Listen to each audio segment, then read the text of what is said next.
Gita IAS, जहां सपनों को पंख मिलते हैं। Hello students.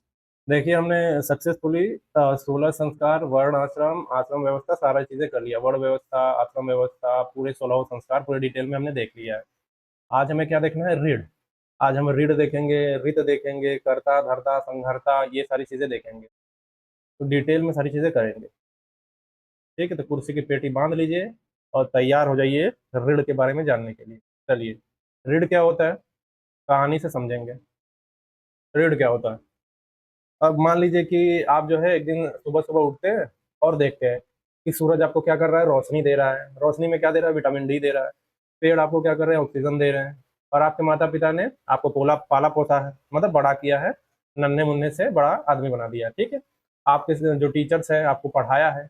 और वैज्ञानिकों ने, जो वैज्ञानिक है, साइंटिस्ट है, उन्होंने मोबाइल इंटरनेट बनाया जिसका आप यूज करते हैं। और किसानों ने फसल उगाई है जिससे आपको भोजन मिलता है।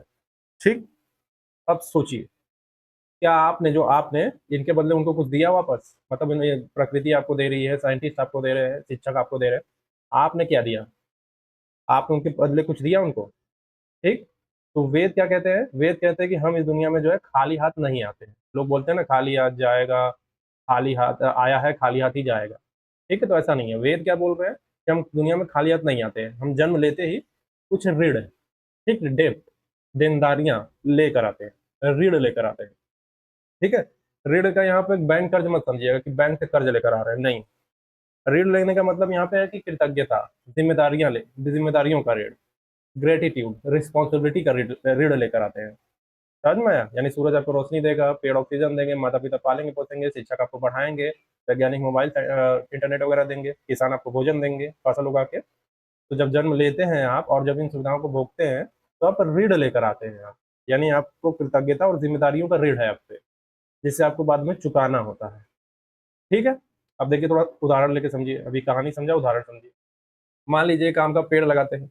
10 साल बाद क्या है? उस पेड़ का फल कोई दूसरा व्यक्ति खाता है। ठीक।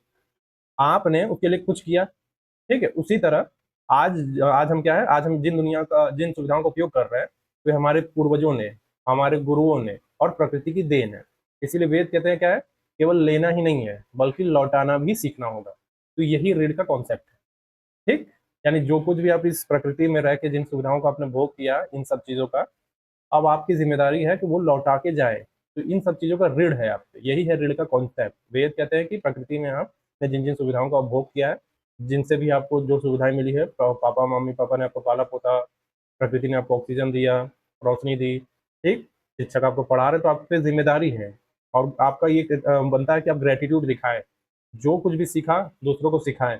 जो कुछ जिनने भी आपको दिया उनको वापस करके जाए। यानी ऋणी है आप, उनको वापस लौटाना होगा। ठीक। तो ऋण क्या व्यवस्था है? ऋण का मतलब ये होता है कि जो कुछ भी आपने सुविधाएं ली है इस प्रकृति में, जिस तरीके से भी ली है, आपकी जिम्मेदारी है कि आप उसको लौटाएं और कृतज्ञता के भाव में लौटाएं। ये जिम्मेदारी है आपकी कि उसे लौटाएं और कृतज्ञता के भाव से लौटाएं। टीचर, आपने पढ़ाई लिखाई की, सीख लिया, तो आप उन्हें लौटाइए, पढ़ाइए, बताइए जो जो सीखा है। जैसे मैं अभी क्या कर रहा हूँ, अपना ऋण से उड़ हो रहा हूँ। उड़ होने मतलब ऋण चुका रहा हूँ। जो कुछ भी मैंने सीखा है वो मैं सिखा रहा हूँ। ठीक है। तो ये क्या होना? ऋण से उड़ होना। तो मैं ऋणी हूँ, जो कुछ भी मुझे अपने टीचर्स ने सिखाया है मैं उनका ऋणी हूँ। अब मैं लौटा रहा हूँ कैसे? कृतज्ञता के भाव से। ठीक है। तो यही है ऋण का कॉन्सेप्ट। जो कुछ भी आपने पाया है, ठीक है, प्रकृति से पाया हो और माता पिता से पाया हो, शिक्षकों से पाया हो, किसी भी फॉर्म में पाया हो, ठीक है, तो आप पे वो सब ऋण है। और आपको ये जिम्मेदारी है कि आप कृतज्ञता के भाव से उन्हें वापस लौटाएं। ये होता है ऋण। ठीक है। अब तीन तीन प्रकार के ऋण बताए गए। ठीक है, तो पहला ऋण देखिए, देव ऋण। देव ऋण। देव ऋण का मतलब क्या है? मतलब ये कि प्रकृति ने जो हमको कुछ दिया है उसके प्रति हमारी जिम्मेदारी है कि हम उन्हें लौटाएं। ठीक है। यानी कैसे लौटाएंगे अभी बताएंगे। जैसे प्राचीन भारत में क्या होता था? सूरज को, अग्नि को, वायु को, जल को देवता माना गया। अग्नि देव, वायु देव, सूर्य देव, ऐसा बोलते हैं। उनको देवता माना गया। क्यों? क्योंकि वे जीवन देते हैं। तो अग्नि से खाना बनाते हैं आप, सूर्य से विटामिन डी मिलता है, रोशनी मिलती है, हवा से आप ठंडा ठंडा महसूस होता है, आपका तापमान ठीक रहता है शरीर का, पानी पीते हैं आप जिस वजह से जिंदा रहते हैं। तो देवता माना गया, जीवन देते हैं। ठीक है। और आज के वैज्ञानिक युग में हम इन्हें क्या कहते हैं? जो सूर्य, अग्नि, वायु, जल है, इनको क्या बोलते हैं अंग्रेजी में? नेचर, यानी प्रकृति है ये। इनको प्रकृति कहते हैं हम। प्राचीन काल में ये बोला जाता था, लेकिन आज भी बहुत सारे लोग हैं जो सूर्यदेव, अग्निदेव, वायुदेव, जल देवता ऐसा बोलते हैं। और सूर्यदेव को तो आज भी पानी दिया जाता है। आज आप देखते होंगे शहरों में या घरों में आपके मम्मी पापा या दादा दादी कोई भी सूर्य को पानी देते हैं, जल देते हैं। तो आप लोग उनको देवता मान लेते हैं ना। तो मानिए देवीकरण कर देंगे तो कम से कम उनका सम्मान करेंगे। सम्मान किस भाव के लिए किया जा रहा है? क्योंकि वो हमें रोशनी दे रहा है। और वैज्ञानिक तथ्य भी है कि उनकी रोशनी से पूरा जो इकोसिस्टम है पृथ्वी का चालू हो जाता है, एक मशीन की तरह। रोशनी पड़ती है, पेड़ों पे आती है, फिर ऑक्सीजन सप्लाई शुरू कर देते हैं ये। ठीक। और वो क्या है, सूर्य की रोशनी आपको विटामिन डी देती है, आपकी हड्डियां मजबूत करती है। समझ में आया? इस भाव से अगर कोई जानते हुए उनको पानी अर्पित कर रहा है तो उनका सम्मान कर रहा है, सम्मान के भाव से कर रहा है। आज हम इन्हें नेचर कहते हैं। तो ये देव ऋण है। तो देव ऋण कैसे? जैसे मान लीजिए प्रकृति को पेड़ पेड़ वगैरह काटे जा रहे हैं, तो पेड़ ना कटा के पेड़ लगाना, ये क्या है? देव ऋण। मतलब प्रकृति ने हमसे हमको हमने प्रकृति से बहुत कुछ लिया, अब हम प्रकृति को दे रहे हैं। क्या? पेड़ नहीं कट रहा है, बचा कर, पेड़ लगा कर, साफ सफाई रख कर, ठीक है, जीव जंतुओं को न मार कर, ये सब। उदाहरण के लिए सूर्य, यदि सूर्य न हो तो क्या होगा? पौधे नहीं उगेंगे, भोजन नहीं बनेगा और जीवन खत्म हो जाएगा। तो क्या ये हम सूरज का कर्ज चुका सकते हैं? जब सवाल आएगा कि क्या हम सूरज का कर्ज चुका सकते हैं, तो इसका जवाब है कि सीधे तो नहीं कर पाएंगे, लेकिन क्या है, हम प्रकृति की रक्षा करके उसकी सेवा कर सकते हैं। ठीक है। मतलब सूरज की सेवा करने कैसे जाएंगे आप? अब वो कहेंगे कि चलो सैटेलाइट रॉकेट में बैठो, चलते हैं सेवा करने, क्या होगा? तब आप बन जाएंगे, ठीक है भून जाएंगे। तो वो सब तो नहीं कर पाएंगे। तो क्या कर सकते हैं? आप प्रकृति की रक्षा करिए। इस सेंस में प्रकृति की रक्षा करिए। तो आप क्या करेंगे? आप जो है उस ऋण को चुका पाएंगे जो प्रकृति ने आपको दिया है। आज जो है देव ऋण को कैसे चुकाएंगे? पेड़ लगाइए। मतलब एक पेड़ जो है सालों तक ऑक्सीजन दे देता है। जब आप पेड़ लगाएंगे तो आप देव ऋण चुका रहे होंगे। पानी बचाइए, ब्रश करते समय नल बंद रखिए। ब्रश करते रहते हैं कुछ लोग, पानी ऐसे ऐसे गिरता रहता है। ठीक है, एक लोटा पानी की जरूरत होती है तो 10 बाल्टी बहा देते हैं। ठीक। तो पानी बचाएंगे तो ये भी देव ऋण चुकाना हो जाएगा आपका। प्लास्टिक का यूज कम करिए, नदी और धरती को बचाने की कोशिश करिए, ये भी देव ऋण है। पर्यावरण का संरक्षण करिए, सौर ऊर्जा अपनाइए, प्रदूषण कम करिए, बायोडाइवर्सिटी को बचाइए, ये भी देव ऋण है। अब एक आईएएस ऑफिसर वाला एग्जांपल देखिए। यदि मान लीजिए कोई आईएएस अधिकारी किसी जिले में जो है जल संरक्षण अभियान चलाता है, तो वो केवल प्रशासनिक काम नहीं कर रहा है, यानी प्रशासन का काम नहीं कर रहा है, बल्कि वो देव ऋण भी चुका रहा होता है। समझ में आया? जो आईएएस ऑफिसर होते हैं, अगर वो ऐसा काम कर रहे हैं, जल बचाना, पर्यावरण बचाना, तो वो केवल प्रशासनिक कार्य तो कर ही रहे हैं, लेकिन केवल प्रशासनिक कार्य नहीं कर रहे हैं, वो देव ऋण चुका रहे हैं। भले उनको टेक्निकल नाम ना पता हो, लेकिन आपको तो पता है टेक्निकल नाम। आप क्या कर रहे हैं? आप देव ऋण चुका रहे हैं। समझ में आएगा? दूसरा ऋण क्या है? पितृ ऋण। यानी हमारे माता पिता, दादा दादी और पूर्वजों के प्रति कृतज्ञता है। ठीक है, उन्होंने जो हमको दिया हम उनको वापस कैसे करें, तो वो है पितृ ऋण। यानी उनके बिना हमारा अस्तित्व होगा नहीं। तो एक कहानी से समझिए। एक बच्चा पैदा होता है, उसके माता पिता रात भर जागेंगे, पढ़ाएंगे उसको, ठीक है, बीमारियों से देखभाल करेंगे। ठीक। तो 25 साल बाद वो बच्चा जब सफल बन जाता है, तो सवाल ये बनता है कि क्या उसकी कोई जिम्मेदारी बनती है या नहीं। ठीक है। तो आप लोग बोलेंगे कि बिल्कुल बनती है, उन्होंने पाला पोसा, पढ़ाया लिखाया, बड़ा किया, ठीक है, तो उसकी जिम्मेदारी बनती है। तो जो वो उसकी जिम्मेदारी बन रही है उनके प्रति, ये पितृ ऋण है, तो वो पितृ ऋण चुकाएगा। कैसे चुकाएगा? माता पिता की सेवा करेगा, बूढ़ा हो गए हैं तो उनकी सेवा करें, परिवार का सम्मान करें। ठीक। हाँ, परिवार के अच्छे संस्कारों को आगे बढ़ाए, जो उन्होंने उनको संस्कार दिए हैं उन संस्कारों को ट्रांसफर करे आगे। ये ना हो कि बदतमीजी करे, है ना, ये सब ना हो। बच्चों को अच्छे संस्कार देना। ठीक। माता पिता ने उनको दिए, अब अगर वो अगली पीढ़ी तक वही संस्कार उसको आगे पहुंचाएगा तो वो क्या है? पितृ ऋण चुका देगा। ठीक। तो मान लीजिए कि आधुनिक उदाहरण में यदि कोई विदेशी व्यक्ति जो है विदेश में नौकरी कर रहा है, लेकिन अपने बूढ़े माता पिता की देखभाल करता है, ठीक है, तो वो क्या कर रहा है? पितृ ऋण चुका रहा है। मतलब विदेश में नौकरी कर रहा है, मान लीजिए इनके माता पिता यहाँ इंडिया में है और वो विदेश में, फिर भी पैसे भेज रहा है उन्हें, और प्रॉपर वीडियो कॉल के जरिए देख रहा है कि उनके है कि नहीं। आसपास के डॉक्टर से पहले से ही कांटेक्ट करके गया है कि अगर इनको कुछ होएगा तो तुरंत इनकी देखभाल करना। एक नर्स लगा के गया है, यहाँ पे बैठा के गया है देखभाल करने के लिए, नौकर वोकर लगा के गया है कि इनको कोई तकलीफ नहीं होनी चाहिए, होएगा तुरंत देखिए। ठीक है, तो ये क्या कर रहा है? पितृ ऋण चुका रहा है। तीसरा है ऋषि ऋण। मैंने बोला था 3 ऋण है, देव ऋण, पितृ ऋण और ऋषि ऋण। ये ऋषि ऋण है। ठीक है।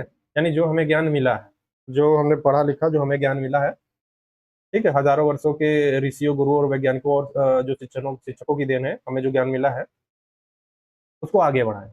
ठीक है, मतलब अब पढ़ा लिखा, किसी को कुछ बताया नहीं, खुद ही लेके मर गए, ये नहीं करना है, लौटाना है। ठीक है, ऋषियों ने, गुरुओं ने, वैज्ञानिकों ने, जो आज के समय में वैज्ञानिक है, जो हमें सिखा रहे हैं, जो मैं आपको बता रहा हूँ, जैसे मैं अभी सिखा रहा हूँ, तो मुझे भी किसी ने सिखाया होगा, तो मैं क्या कर रहा हूँ, ऋषि ऋण चुका रहा हूँ, अपने साथ लेके नहीं जा रहा हूँ, दे के जा रहा हूँ, ये ऋषि ऋण है। ठीक है, तो सोचिए कि आज जो है, आप जो अब अनुमान लगाइए या सोचिए कि आप आज जो है मोबाइल चला रहे हैं, तो सब मन में सवाल बनना चाहिए कि क्या मोबाइल आपने बनाया है? ठीक है, तो इसका जवाब क्या हो जाएगा कि नहीं, मैंने तो नहीं बनाया। तो हजारों वैज्ञानिकों ने वर्षों तक मेहनत की, आज हम उनका लाभ उठा रहे हैं, इसलिए ज्ञान के प्रति हमारा ऋण है। ठीक है, तो आप ज्ञान अर्जित करके, हो सकता है जो आज अपने मोबाइल चला रहे हैं, तो मेहनत आपकी नहीं थी, मेहनत हजारों वर्षों तक साइंटिस्ट ने किया है, तो उसका जो है लाभ आप उठा रहे हैं, तो ऋण चुकाना है। कैसे चुकाएंगे? हो सकता है आप इंजीनियर बन जाए, आप भी कोई उनसे बेटर टेक्नोलॉजी बना के आने वाली पीढ़ियों को ट्रांसफर कर दे, तो आप क्या हो जाएंगे, उर्ऋण हो जाएंगे, ऋण से उर्ऋण हो जाना, ऋण से उर्ऋण हो जाना। ठीक है, तो ऋण कैसे चुकाएंगे? ऋषि ऋण का स्वयं सीखना है, यानी ज्ञान प्राप्त करिए, खुद सीखिए, दूसरों को सिखाइए, जो सीखा है उसे बांटिए, और गुरु का सम्मान करना, अपने शिक्षकों को याद करिए। ठीक है, अपने शिक्षकों को याद करिए, जिन शिक्षकों से पढ़ा था, जिनका इम्पैक्ट आप पे पड़ा है अच्छा, हो सकता है उनकी तस्वीर वगैरह लगा के अपने घर में लगाइए, उनका कि इन्होंने मुझे पढ़ाया था, तो ये मेरे शिक्षक है, और अपने अगली पीढ़ी को सिखाइए कि जो भी आपके टीचर होंगे उनका तस्वीर आप अपने कमरे में लगाएंगे कि ये सब टीचर थे जिन्होंने हमें पढ़ाया था। ठीक है, अगर कर सकते हैं तो करिएगा, बेटर ही रहेगा। इससे पता चलेगा कि आपके टीचर कौन है, आप हमेशा देख पाएंगे कि ये लोगों ने हमें पढ़ाया, तो उनका सम्मान कर पाएंगे। ठीक है, समाज को ज्ञान देना, यानी लेखन से, शिक्षण से, शोध से, इन सब चीज़ों से समाज को सिखाना। आपने कोई रिसर्च करी, अब रिसर्च आप समाज पढ़ रहा है उस रिसर्च को। ठीक है, आपने कुछ अखबार वगैरह में लिखा तो लोग पढ़ रहे हैं, सिखा रहे हैं आप लोगों को, ये क्या है, ऋषि ऋण। समझ में आ गया? तो देव ऋण क्या है? प्रकृति के प्रति हमारा रिस्पॉन्सिबिलिटी और कृतज्ञता, रिस्पॉन्सिबिलिटी ऑफ ग्रेटिट्यूड, यानी पर्यावरण की संरक्षण करके हम उसको चुका सकते हैं। पितृ ऋण क्या है? माता पिता और अपने पूर्वजों के प्रति, यानी सेवा और अच्छे संस्कार से चुका सकते हैं। ऋषि ऋण क्या है? गुरु और ज्ञानदाता, इनके प्रति हमारा ऋषि ऋण है। कैसे चुकाएंगे इसको? खुद सीखेंगे और दूसरों को सिखाएंगे। ठीक।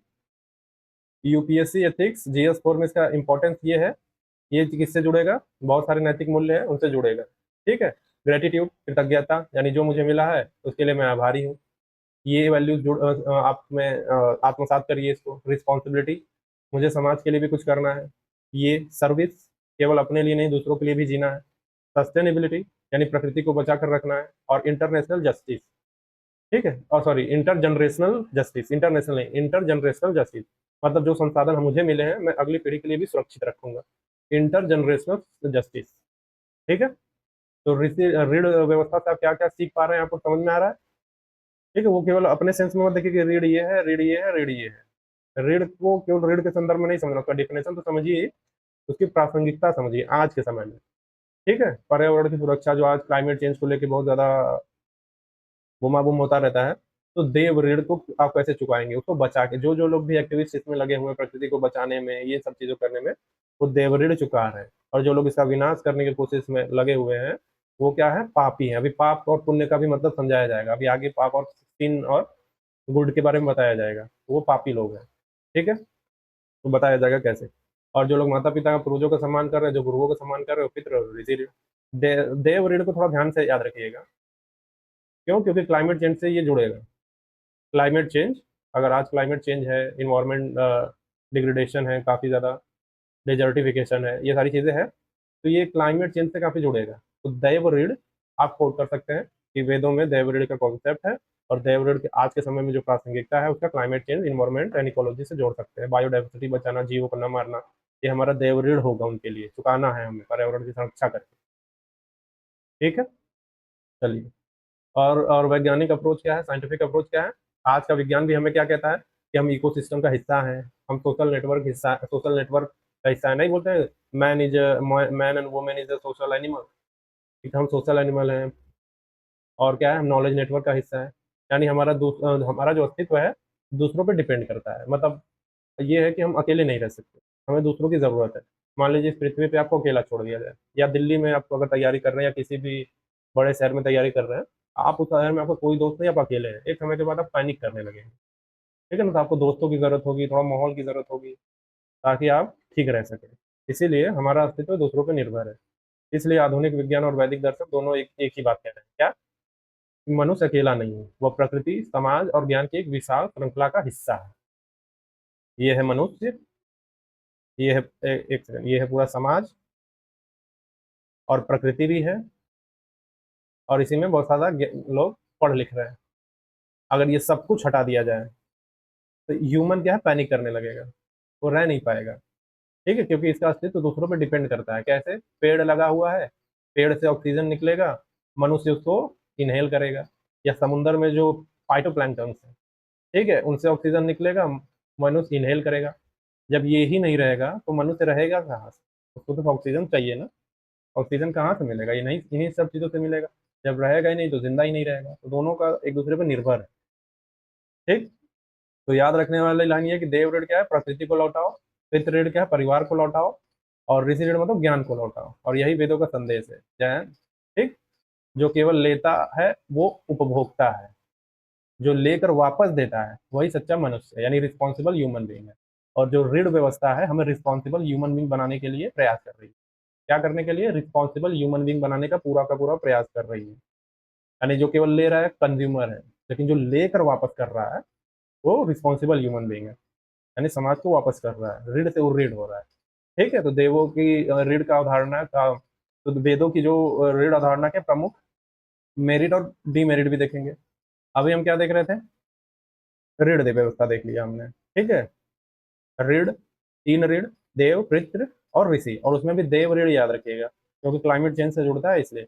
और ये पूरी ऋण व्यवस्था हमें क्या बनाने की कोशिश कर रही है? रिस्पॉन्सिबल ह्यूमन बीइंग बनाने की कोशिश कर रही है, यानी एक नैतिक व्यक्ति बनाने की कोशिश कर रही है। ठीक है, तो आपको भी अब समझ में आ गया होगा कि ऋण व्यवस्था कितना साइंटिफिक है और बहुत ही प्रैक्टिकल है ये। ठीक है, इसमें क्या है, परिवार की सुरक्षा हो रही है, ज्ञान की सुरक्षा हो रही है, अपना जो नॉलेज है वो प्रिजर्व हो रहा है, एक पीढ़ी से अगली पीढ़ी में ट्रांसफर हो रहा है, तो नॉलेज भी प्रिजर्व हो रहा है। देव ऋण से क्या हो रहा है, जो प्रकृति है वो प्रिजर्व हो रहा है। तो आपको समझ में आया होगा। तो अब इसके थोड़ा मेरिट डीमेरिट देख लेते हैं। पहला मेरिट, मेरिट व्यवस्था देख लेते हैं। मेरिट मतलब गुण देख लेते हैं ऋण व्यवस्था का। तो कृतज्ञता सिखाती है हमें। पहला काम क्या है इसका? कृतज्ञता सिखाता है। मतलब ये हमें एहसास कराती है कि हम अकेले नहीं बने। ठीक, प्रकृति, माता पिता, गुरु और समाज का योगदान हमारे जीवन में है। मतलब हम जो भी हैं आज, वो हम केवल और केवल अपनी वजह से नहीं है। हमारे पीछे पूरा एक तंत्र लगा हुआ है हमें बनाने के लिए। ठीक है। एग्जाम्पल के लिए, आप पढ़ लिख कर सफल बन गए, तो इसमें माता पिता, शिक्षक, समाज का योगदान है। तो इसके लिए उनके प्रति अपना आभार रखना, यानी ग्रेटिट्यूड रखना, ऋण भावना है। ये ऋण भावना कि हम चुकाएंगे इसको बाद में, एक ऋण की तरह लेना। इन्होंने हमें दिया है, हम इसको बाद में इसको चुकाएंगे, तो एक ग्रेटिट्यूड वाली भावना। दूसरा है जिम्मेदारी की भावना विकसित होती है इससे, ऋण व्यवस्था से। यानी व्यक्ति केवल अधिकारी नहीं है बल्कि कर्तव्य भी समझता है। ठीक है, अधिकार नहीं समझता, तो मतलब ये कि व्यक्ति केवल अधिकार नहीं बल्कि कर्तव्य भी समझता है। ये नहीं समझता कि मेरा अधिकार है मुझे मिलना चाहिए, ड्यूटी भी समझता है कि मुझे मिला है तो मुझे वापस भी देना है। यदि हम प्रकृति से पानी, हवा और भोजन ले रहे हैं तो पेड़ लगाना होगा हमें, जल का संरक्षण करना हमारा कर्तव्य बन जाता है। ठीक। और क्या सिखाता है ऋण व्यवस्था में हमें? निस्वार्थ सेवा, यानी सेल्फलेस सर्विस को बढ़ावा देती है। यानी मुझे समाज से मिला है, इसलिए मुझे समाज को लौटाना भी पड़ेगा एक समय के बाद। ये थिंकिंग डेवलप होने लगती है। एग्जाम्पल के लिए मान लीजिए डॉक्टर जो है गरीब मरीजों का मुफ्त में इलाज कर रहा है। ठीक, क्योंकि वो उसी समाज से निकला हुआ है डॉक्टर, तो अब उसने वो सारी सी चीज़ें झेली हुई हैं, तो अब वो देख रहा है कि अब मैंने डॉक्टर बन गया और मैं सक्षम हूँ, अगर मैं पैसा नहीं भी लूंगा तब भी मेरा चल जाएगा, तो मुफ्त में इलाज कर रहा है। चौथी बात क्या सिखाती है कि परिवार और समाज को मजबूत बना देती है। पितृ ऋण की भावना क्या करती है? माता पिता और बुजुर्गों को के सम्मान को बढ़ाती है। ठीक है, उदाहरण के लिए बुजुर्ग माता पिता की सेवा करना केवल भावनात्मक नहीं होता बल्कि आपका मोरल ड्यूटी हो जाती है। समझ में आ गया? तो कैसे ये मेरिट है? तो बुजुर्गों का सम्मान हो पा रहा है, बुजुर्ग सुरक्षित रह पा रहे हैं, तो पूरा एक चेन बना हुआ है एकदम बेहतर तरीके से, वेल स्ट्रक्चर्ड तरीके से। एक का कनेक्शन दूसरे से किया है, दूसरे का कनेक्शन तीसरे से किया है ऋण व्यवस्था में, ताकि ये चेन टूटे ना और लगातार इसको फॉलो करने वाले चलते रहें और समाज की सामाजिक व्यवस्था बनी रहे, अव्यवस्था न फैले, अराजकता न फैले। पांचवी बात, पर्यावरण संरक्षण को प्रेरित करती है, ये सिखाती है। देव ऋण की अवधारणा याद करिए। प्रकृति के प्रति सम्मान सिखाती है हमें, यानी नदियों को स्वच्छ रखिए, पेड़ों को स्वच्छ रखिए, जल बचाइए। देखिए कॉन्सेप्ट बताते हैं। कृष्ण जी वाला आपको प्रसंग याद होगा, जिसमें उनकी गेंद जो है नदी में चली जाती है, यमुना नदी में, और यमुना पे कालिया सांप रहता है जो नदी को गंदा करके रखता रहता है। कृष्ण जी को पता चल जाते हैं, गेंद अपना लेने कूद के, और उसमें कालिया से हाथापाई हो जाती है। अब कृष्ण जी तो कृष्ण जी है, तो जीतेंगे वही, जीत गए और कालिया को भगा दिया वहां से, तो क्या हुआ, नदी साफ हो गई। मुझे बताना ये कि आज के समय में वो उस प्रसंग का प्रासंगिकता क्या है। मैं आपसे पूछूं कि आज के समय में जो नदियां हैं कौन गंदी कर रही है? उस समय कालिया नाग था जो यमुना नदी को गंदा करके रखती थी, पूरा एकदम गंदा मच गया था, पानी पीने नहीं का जहर हो गया था। तो आज के समय में यमुना नदी जो है, आज के समय में कौन है वो कालिया? प्रतीकात्मक रूप में देखिए कि आज के समय में वो कालिया कौन है, कालिया नाग कौन है जो यमुना नदी को गंदा कर रखा है। ठीक है, तो इसका जवाब क्या होगा? फैक्ट्रीज। ये आज के मॉडर्न रूप की कालिया नाग है। कौन से फैक्ट्रीज? केमिकल फैक्ट्रीज, जो अपने वेस्ट को नदी में डिस्चार्ज करते हैं बिना उसको ट्रीट किए हुए। मतलब इतना फ्रेश ट्रीट करके नदी में डिस्पोज करना, डिस्पोजल का डिस्चार्ज करे ताकि पानी को कोई नुकसान ना हो, साफ पानी रहे। ऐसा नहीं करते वो अपना पैसा बचाने की कोशिश के चक्कर में थोड़े मशीन नहीं लगाते और एज इट इज पूरा जो वेस्ट है वो नदियों में डिस्पोज कर देते हैं। इससे क्या होता है? यमुना नदी पूरी गंदी जहर बन चुकी है। तो क्या हुआ है? तो आज के मॉडर्न टाइम के कालिया नाग है, आज के मॉडर्न कालिया नाग जो नदियों को गंदा कर रहे हैं। और कालिया नाग केवल फैक्ट्री ही नहीं, वो आदमी, वो औरत, वो सब जो क्या कर रहे हैं, उठाते हैं प्लास्टिक का थैला या कोई भी गंदगी उठाकर नदी में फेंक देते हैं। रिचुअल के नाम पे, रिचुअल्स के नाम पे बायोडिग्रेडेबल चीजें बनी हुई थी। जैसे अब देखिए फूल हो गए, फूल होते हैं वो डिग्रेड हो जाते हैं प्रकृति में। और जो पहले आता था किस चीज का पत्ता आता था, तो पत्ते का वो बनता था दोना, जिसमें रखते, दोना समझते हैं, कटोरी जैसा आकार का होता है, उसमें दीप रखते हैं, मिट्टी का दीप रहता था, तेल होता था सरसों का, और सब कुछ बायोडिग्रेडेबल था कि यानी पानी में जाएगा तो एक समय के बाद डिस्पोज हो जाएगा अपने आप ही, गल जाएगा, खत्म हो जाएगा, प्रकृति में विलीन हो जाएगा। ठीक है, लेकिन आज क्या बना दिया? प्लास्टिक का दोना लाते हैं, मतलब बनाएंगे दोना, उसमें प्लास्टिक लगा देंगे। ठीक है, तो प्लास्टिक का वो दीप बनाते हैं और उसको पानी में डिस्पोज करते हैं अपनी आस्था के नाम पर। ठीक है, आस्था ठीक है, आस्था तो ठीक है, लेकिन जो वो उनके पास इतना बुद्धि होनी चाहिए ना कि जो आप डिस्पोज कर रहे हो वो बायोडिग्रेड नहीं हो सकता, वो बायोडिग्रेडेबल नहीं है, वो मिलेगा नहीं मिट्टी में, हवा में, उसी में रह जाएगा, तो गंदगी फैलती है। तो हर वो औरत और वो आदमी, इंसान जो इस तरीके की हरकतें कर रहे हैं वो भी कालिया नाग है, जो क्या कर रहे हैं? नदियों को गंदा कर रहे हैं। मानसिकता, जो कालिया का मानसिकता था ना, वो अभी भी जिंदा है ऐसे लोगों के दिमाग में कि प्रकृति गंदी हो रही है, नदी गंदी हो रही है, वो नहीं दिखाई दे रहा है। और नदी गंदी होगी तो कितना नुकसान होने वाला है इनको अंदाजा नहीं। पानी कहाँ कहाँ जाता है, एक तो ग्राउंड वाटर रिचार्ज में चला जाएगा, न वो आसपास के पेड़ पौधे उसको कंज्यूम कर लेते हैं। ठीक है, इतनी गंदगी फैलती है उससे, आपको अंदाजा नहीं है इस बात का। बायो मैग्निफिकेशन आप पढ़ते होंगे, यूट्रोफिकेशन पढ़ते होंगे, इनका क्लाइमेट चेंज में सब होता है। तो आज का मॉडर्न कालिया नाग वो व्यक्ति, वो इंसान, वो फैक्ट्री वो सब है जो नदियों को गंदा कर रही है बैड इंटेंशन से, और छोड़ दे रहे हैं बस ऐसे ही कि चलो जाए तो क्या ही हो जाएगा, उनको क्या ही हो जाएगा कि इससे पूरी नदी गंदी हो गई है। और लोग अपने में दूसरों को दोष दे रहे हैं कि गवर्नमेंट ने क्या, गवर्नमेंट ने क्या। गवर्नमेंट के बॉडीज में कितने लोग हैं और देश की जनसंख्या कितनी है? गवर्नमेंट क्या गाड़ी चला के आ रही है उसको फेंकने के लिए क्या, कि हम भी फेंक देते हैं इसमें? उनकी जिम्मेदारी है साफ सफाई करना, लेकिन साफ सफाई करने से ज्यादा उन लोगों को जागरूक कर रहे हैं कि ऐसा मत करो आप। सफाई तो करेंगे ही वो, लेकिन जागरूक भी करने की कोशिश करते हैं कि मत करो, लेकिन लोग कितने जागरूक होते हैं अंदाजा है ही आपको। आज भी जाइए गंगा घाट के किनारे, फेंकते हुए नजर आ जाएंगे, वो भी प्लास्टिक का। कम से कम पत्ते वाला इस्तेमाल करते तो फिर भी थोड़ा सा जस्टिफाई किया जा सकता था कि वो डिजोल्व हो जाएगा, खत्म हो जाएगा पानी में कहीं ना कहीं, और वो बह जाएगा और एक समय के बाद खत्म भी हो जाएगा। लेकिन अब प्लास्टिक डाल देंगे तो फिर कौन सा वो डिग्रेड होगा, वो तो दिमाग में ही रहेगा, तो जमा हो जाएगा वहीं पे। ठीक है, तो देखिए और क्या संदेश मिलता है मेरिट में, और क्या है ऋण में? जीवन का उद्देश्य देती है, पर्पस देती है।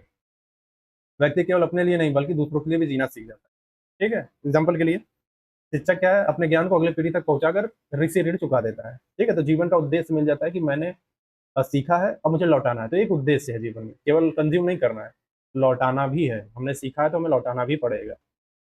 चलिए, ये मेरिट है, इतने पॉइंट काफी है। कृतज्ञता, जिम्मेदारी की भावना, निस्वार्थ सेवा, और परिवार और समाज को मजबूत बनाना, पर्यावरण को प्रिजर्व करना, जीवन का उद्देश्य। 6 पॉइंट्स है, मोर देन इनफ है, इतना याद रह जाए और एग्जाम्पल लिख देंगे तो धमाल हो जाएगा। डीमेरिट्स क्या है इसके? अपराध बोध पैदा कर सकती है, गिल्ड भावना, गिल्ड भावना आ सकता है। यानी कुछ लोग सोच सकते हैं कि अपने ऋण जो है, अपने ऋण कभी नहीं चुका पाएंगे।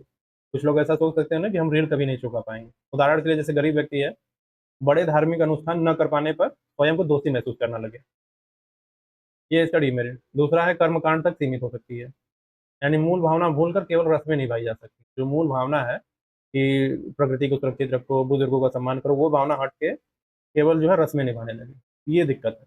तो जैसे उदाहरण के लिए पेड़ काटते रहना और साल में एक दिन वृक्षारोपण करके खुद को पर्यावरण प्रेमी मान लेना।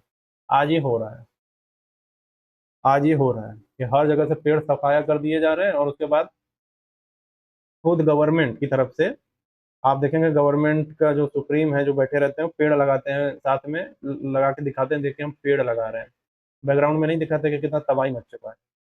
ठीक है, तो ये कर्मकांड तक सीमित हो गया है। मतलब पेड़ काटते रहिए साल भर, और एक दिन जिस दिन पर्यावरण दिवस है उस दिन आ जाइए खिलखिलाता चेहरा लेके अपना कि हाँ देखिए हम कितना पर्यावरण प्रेमी है। ठीक है, तो ये क्या है, हिपोक्रेसी है, दोगलापन है एक तरीके का, और कर्मकांड तक सीमित हो गया है। तीसरा, सामाजिक दबाव बढ़ सकता है। मतलब लोग क्या है, ऋण चुकाने के नाम पर दिखावा करने लगते हैं। कैसे? समाज में प्रतिष्ठा के लिए अत्यधिक खर्चीले धार्मिक आयोजन करना, कि देखिए हम ऋण चुका रहे हैं, हम ऋण चुका रहे हैं, तो महंगे महंगे खर्चीले चीजें करेंगे, मतलब जरूरत नहीं है फिर भी करेंगे। चौथा, आर्थिक बोझ बन सकता है, यानी कुछ लोग जो अपनी क्षमता से अधिक खर्च करने लगेंगे, मतलब कर्ज लेकर बड़े बड़े संस्कार या धार्मिक कार्यक्रम करने लगे जितने की जरूरत नहीं है, मतलब औकात नहीं है, कहते हैं ना कि औकात नहीं है फिर भी औकात से बाहर जाके जितनी चादर है उतनी ही पसारिए। लेकिन कुछ लोग अगर डायलॉग मारेंगे कि हम चादर बड़ी कर लेंगे, तो मेहनत करके करिए, चादर बड़ी करिए, पैर फैलाइए, जब तक नहीं चादर बड़ी हो रही है तब तक चादर के अंदर रहिए। ठीक है, तो कर्ज लेकर बड़े बड़े संस्कार या धार्मिक कार्यक्रम करने लगना, ये गलत तरीका है, नहीं करना चाहिए। रूढ़िवादिता को बढ़ावा दे सकती है, यानी गलत तरीके से समझ, अगर इन चीजों को समझ लिया जाए तो नई सोच और परिवर्तन का विरोध हो सकता है। यानी बहुत ज्यादा कट्टर हो जाना, और जब कुछ नई सोच आ रही है, कुछ परिवर्तन हो रहे हैं तो उनका विरोध करने लग जाए। ठीक है, ऑर्थोडॉक्स हो जाना पूरी तरीके से। एग्जाम्पल के लिए, केवल प्राचीन ज्ञान को श्रेष्ठ मानकर आधुनिक विज्ञान को नकार देंगे, ये एग्जाम्पल है कि हमारा प्राचीन ज्ञान ही सर्वश्रेष्ठ है और आधुनिक विज्ञान एकदम बेकार है, फालतू है। ये डेवलप हो सकता है। तो डीमेरिट समझ में आ गया। अपराध बोध पैदा कर सकती है, कर्मकांड तक सीमित हो सकती है, सामाजिक दबाव बढ़ता है, आर्थिक बोझ बन सकती है, और रूढ़िवादिता को बढ़ावा दे सकती है। ठीक है, तो सकारात्मक पक्ष क्या है इसका? मेरिट पक्ष, ग्रेटिट्यूड, रिस्पॉन्सिबिलिटी, सर्विस और इन्वायरमेंटल एथिक्स और सोशल हार्मनी। और डीमेरिट क्या है? Guilt complex, social pressure, ritualism, economic burden और कंजर्वेटिज्म, यानी कंजर्वेटिव हो गए। ठीक, तो वेदों की ऋण अवधारणा का मूल संदेश क्या है? जो हमें मिला है उसे केवल उपभोग मत करो, बल्कि समाज, प्रकृति और आने वाली पीढ़ियों को भी लौटा देना है हमें, पूरी शिद्दत से, पूरी ग्रेटिट्यूड की भावना से। और यदि इसे कर्तव्य और सेवा और कृतज्ञता के रूप में समझ लिया जाए तो ये क्या है, बहुत ही यूजफुल हो जाएगी। लेकिन यदि केवल इसे कर्मकांड या दिखावा या बोझ बना दिया जाए तो दोष सामने आ जाते हैं। समझ में आ गया? तो ऋण व्यवस्था, मेरिट डीमेरिट देख लिया आपने, और ऋण व्यवस्था देख ली, और कितना वैज्ञानिक है, कितना साइंटिफिक है, ये समझ में आ गया, कितना व्यवस्थित है। अगर इसको सही चीज़ों में समझा जाए तो कितने सही तरीके से इसको इस्तेमाल किया जा सकता है। ये हमारी विरासत है जिसको छोड़ना नहीं है, और आगे भी ट्रांसफर करना है। ठीक है, अब देखिए मैंने बोला था पाप और पुण्य के बारे में बताया जाएगा। अभी आपको अंजना ओम कश्यप कैसे पापी है वो पता चलेगा। ठीक है, अभी आपको पता चलेगा। देखिए, अभी बोल दिया था ना टीचरों को दो कौड़ी भर का ज्ञान नहीं है, तो अभी बताया जाएगा कि कैसे वो पापी है। ठीक है, तो पाप और पुण्य क्या है, यही समझना है। मान लीजिए कि आपका जीवन एक बैंक अकाउंट की तरह है। जब आप अच्छे काम करते हैं तो आपके खाते में पुण्य जमा हो जाता है, जब आप बुरे काम करते हैं तो आपके खाते में पाप जमा हो जाता है, यानी गुड कर्मा और बैड कर्मा। और जैसे बैंक में जमा और निकासी का हिसाब रहता है, वैसे ही भारतीय दर्शन में माना जाता है कि हमारे कर्म का भी हिसाब होता है।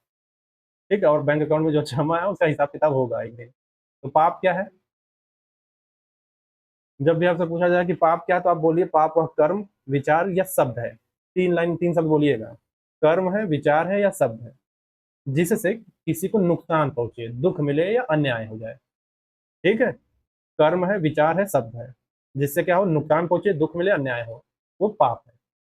पाप कर्म, पाप और कर्म, विचार या शब्द है जिससे किसी को नुकसान पहुंचे, दुख मिले और अन्याय हो जाए उसके साथ, वो पाप है।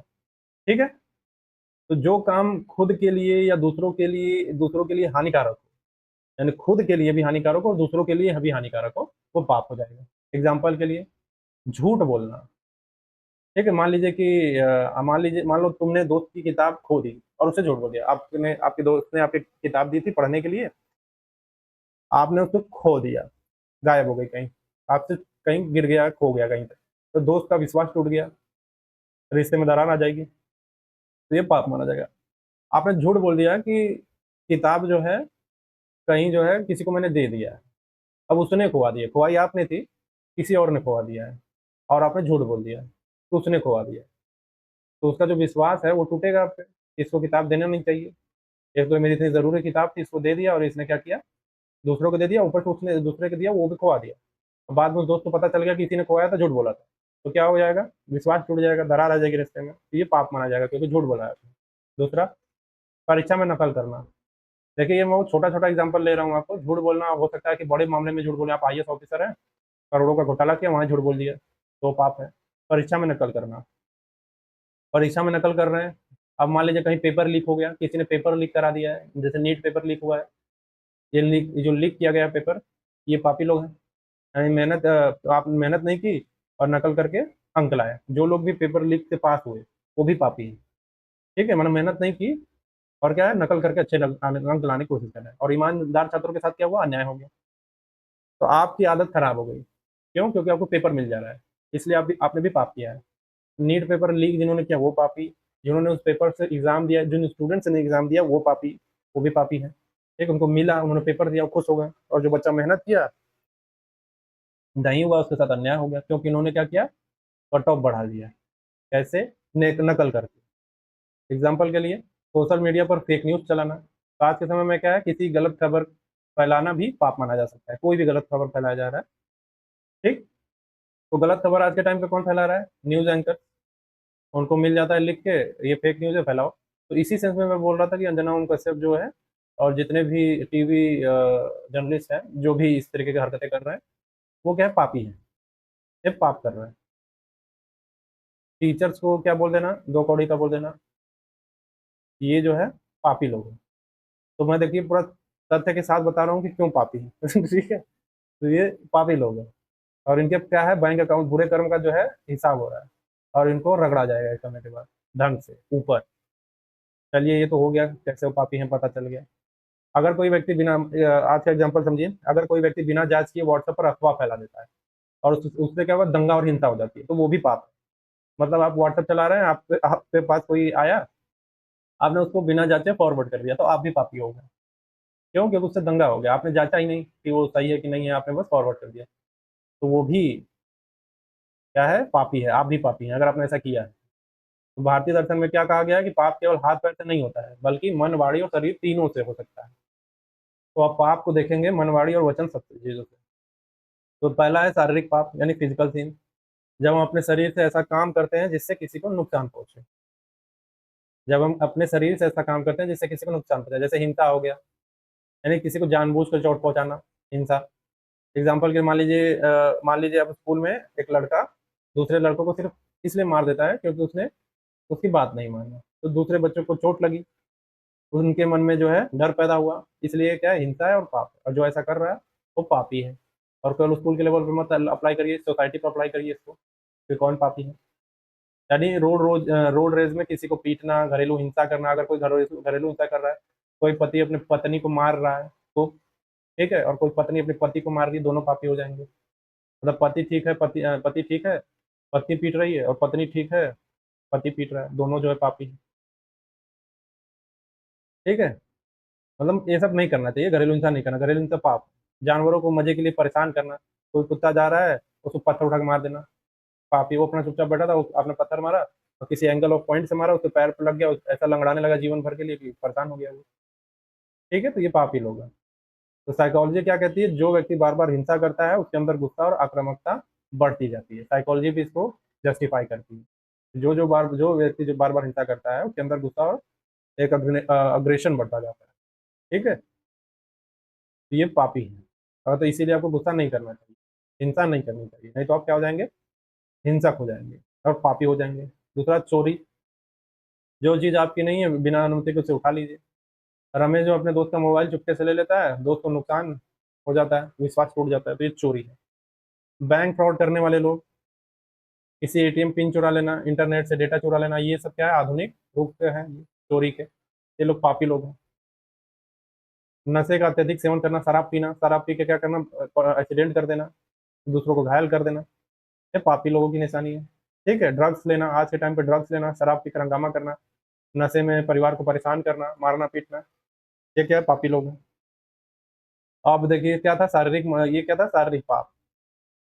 हमने फिजिकल सीन देख लिया, अब हमें मेंटल सीन देखिए, मानसिक मेंटल सीन क्या होता है। सबसे खतरनाक पाप माना जाता है इसको, सबसे, यानी क्यों? क्योंकि सबसे बुरे कर्म पहले मन में पैदा हो जाते हैं, तो इसीलिए इसको सबसे खतरनाक माना जाता है। मतलब कोई एक्टिविटी करने से पहले मन में आएगा, फिर आप एक्शन करते हैं। ईर्ष्या भावना, यानी जलन, दूसरों की सफलता देखकर जलन हो रही है। उदाहरण के लिए, दो दोस्तों ने यूपीएससी की तैयारी की, एक चयनित हो गया, दूसरा सोचता है कि काश ये फेल हो जाता। ये ईर्ष्या है। तो यही सोच जो है, उसने मेहनत की और मैं भी मेहनत करूंगा, ऐसी सोच डेवलप होनी चाहिए। सही सोच क्या है कि उसने मेहनत की, यूपीएससी में सेलेक्ट हुआ, अब मुझे भी मेहनत करके यूपीएससी में सेलेक्ट होना होगा, ये होना चाहिए था। हुआ क्या, जलन भावना में पैदा हो गए कि उसका हो गया, काश फेल हो जाता। तो या फिर आप सफल हो गए, या फिर मान लीजिए जीवन में कुछ नहीं कर पाए, आप यूपीएससी की तैयारी कर रहे थे, एक यूपीएससी की तैयारी ही नहीं कर रहा था, ठीक, आपने तैयारी की, बीच में आपको कोई दिक्कत हुई, आपने छोड़ दिया, ठीक, तो ये वो देख कर आपको चिढ़ाने पहुंच जाएगा, अरे तुम तो आईएएस की तैयारी कर रहे थे, क्या हो गया। तो एक तो एक खुशी किस बात की है कि तुम्हारा नहीं हुआ, तुम तैयारी छोड़ दी, इस बात की खुशी हो रही है। यहाँ यहाँ जलन है और यहाँ खुशी है, कौन सा, अ, कौन सी खुशी है? एक कहते हैं ना कि वो एक शब्द है, कुंठित व्यक्ति की वर्ड वर्ड नहीं आ रहा है दिमाग में। घाघ घाघ व्यक्ति होता है ना, घाघ व्यक्ति, तो देख के बड़ा ही खुश हो रहा है कि चलो छोड़ दिया ये, ठीक है। घृणा, ये भी मेंटल सीन है, यानी किसी के प्रति नफरत रखना, किसी व्यक्ति को केवल उसकी जाति, धर्म या भाषा के कारण नापसंद करना, ये घृणा है। अगर कोई जाति, धर्म या भाषा के कारण नापसंद कर रहा है तो वो भी पापी है, उसके मन में नफरत है इस चीज को लेके, ठीक है। और आपको याद होगा कि दुनिया के कई युद्ध जो है जाति और धार्मिक घृणा के कारण हुआ था, और हमारे भारत में भी इसके इतिहास मौजूद है। गलत धारणा बनाना, यानी बिना सच जाने किसी के बारे में डिसीजन लेना, ना कि ये ऐसा ही होगा, ऐसा ही है, गलत आदमी है, ठीक है, तो वो भी क्या है, पापी है। क्यों? क्योंकि मेंटल सीन आ गया उसके अंदर। एग्जाम्पल के लिए, किसी छात्र के कम नंबर आए और तुरंत बोल देना यह तो बहुत ही निकम्मा है, यानी किसी का कम नंबर आ गया तो कोई बोल दे कि ये बहुत निकम्मा है। या मान लीजिए आप यूपीएससी में फेल हो जाए तो बोल देंगे बड़ा निकम्मा आदमी है, बेकार है, निकम्मा है। अब सिचुएशन कुछ और हो सकती है, हो सकता है छात्र बीमार हो सकता है, या आप यूपीएससी में फेल हो गए तो हो सकता है पेपर टफ आया हो, इस बार पेपर इस तरीके का बना दिया कि पागल हो गए लोग, ठीक है, तो गलती आपकी नहीं थी, लेकिन बोल देंगे निकम्मा है, बेकार है, ये सब बोलेंगे। तो इसलिए बिना तथ्य जाने निर्णय लेना मानसिक पाप माना गया, ये मेंटल सीन, ये मेंटल सीन की कैटेगरी में जाएगा। जो लोग भी आपसे इस तरीके से घृणा कर रहे हैं वो लोग पापी हैं, कोई भी हो। अब तीसरा देखिए, वाचिक पाप, वर्बल सीन, यानी वाणी के गीत द्वारा किए गए पाप, जिसमें गाली वगैरह देना पापी लोगों का निशानी है। झूठ बोलना बताया गया है, निंदा या चुगली करना, यानी किसी के पीठ पीछे उसकी बुराई करना, ये पापी लोग हैं। चुगलखोर बोलते हैं ना, चुगली करता है चुगलखोर।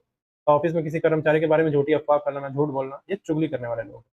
परिणाम क्या होता है? रिश्ते खराब हो जाते हैं, विश्वास टूटता है, और जो कार्यस्थल पे माहौल खराब हो जाता है। हार्श वर्ड, कटु वचन बोलना, ऐसे सब बोलना जैसे सामने वाले को गहरा दुख हो जाए। जैसे कुछ समय माता पिता से कहना कि आप मेरे किसी काम के नहीं है, यह सब जो है वर्षों तक याद रह सकते हैं। किसी को लग जाती है बात कोई गहरी तरीके से, तो उसके दिलो दिमाग में वो चीजें घूमती रहती है हर समय। किसी ने कुछ ऐसी बात बोल दी जो नहीं बोलनी चाहिए थी, और वो आपको लग गई, उसके लिए वो नॉर्मल था, लेकिन आपको लग गई, और आपके और लंबे समय तक वो चीजें याद है, ठीक। तो ये हाथ होते हैं, ये पापी लोगों की निशानी है। बुद्ध का सुंदर विचार है कि तीर का घाव भर सकता है, लेकिन शब्दों का घाव जो है बहुत देर तक रहता है। बुद्ध का ये बहुत ही प्यारा, बहुत ही सटीक, जो ये कटु वचन बोलते हैं ना, उनके ऊपर बहुत ही सटीक बैठता है कि तीर का घाव तो भर जाएगा, लेकिन जो शब्दों का घाव है वो बहुत देर से भरता है।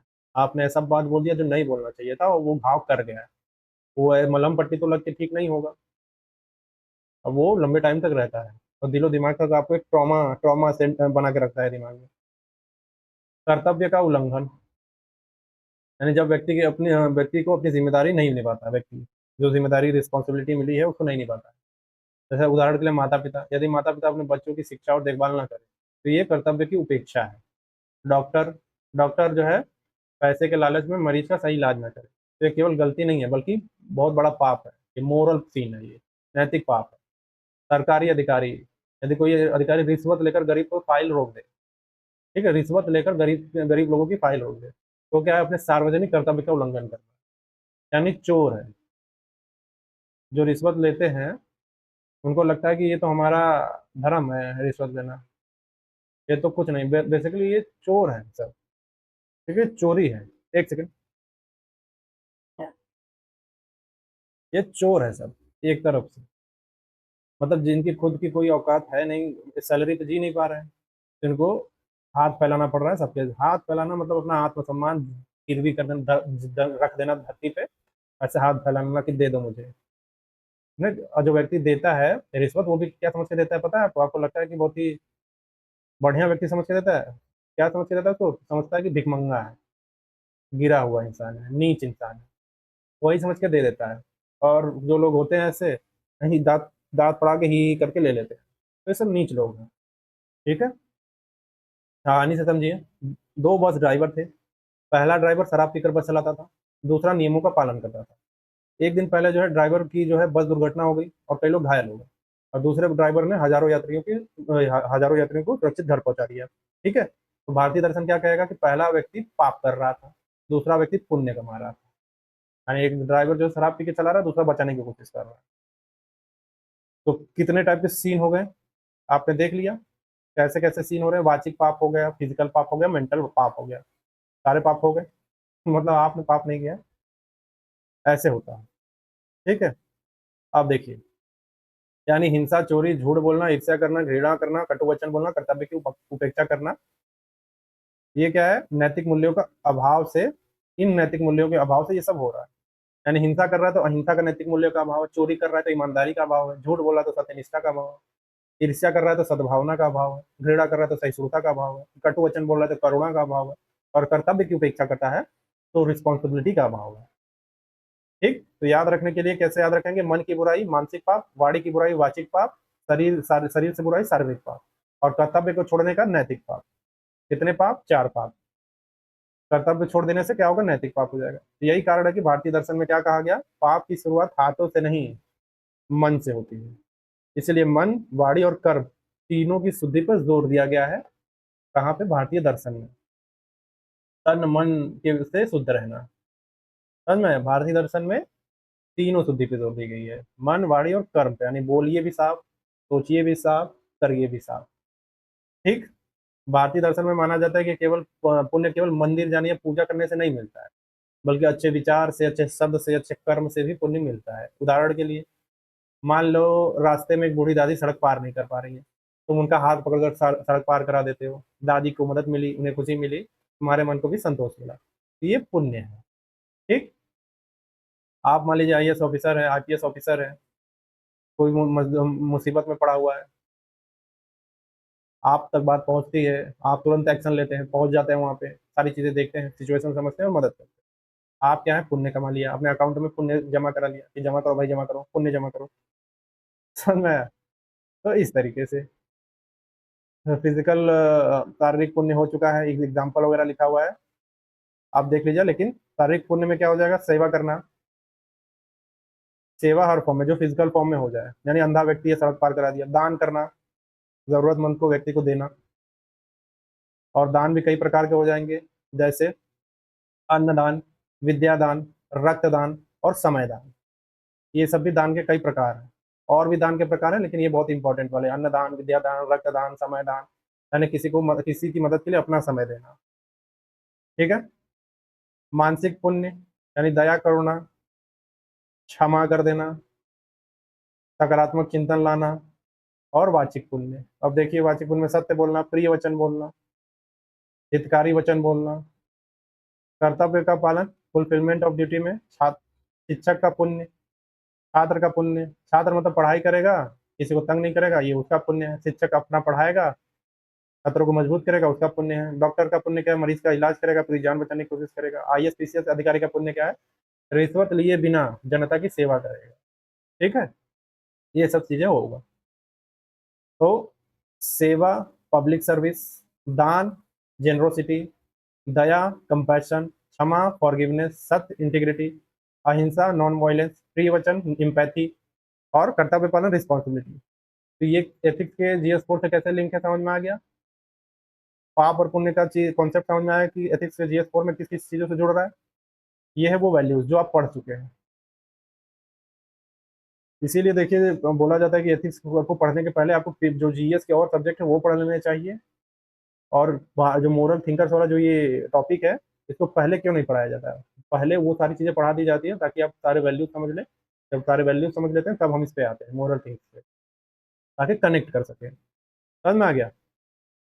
तो पाप और पुण्य का कर्म सिद्धांत से संबंध देखते हैं। कर्म सिद्धांत देखा है हमने पिछली क्लासेस में, अब हम पाप और पुण्य को कर्म सिद्धांत से जोड़ेंगे।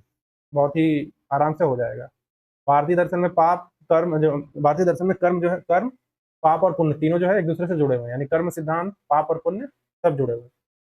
बोला जाता है कि जैसा कर्म करोगे वैसा फल मिलेगा, यानी अच्छा कर्म करोगे तो पुण्य मिलेगा यानी अच्छा फल, बुरा कर्म करोगे यानी पाप यानी बुरा फल। ठीक है, एग्जाम्पल समझिए।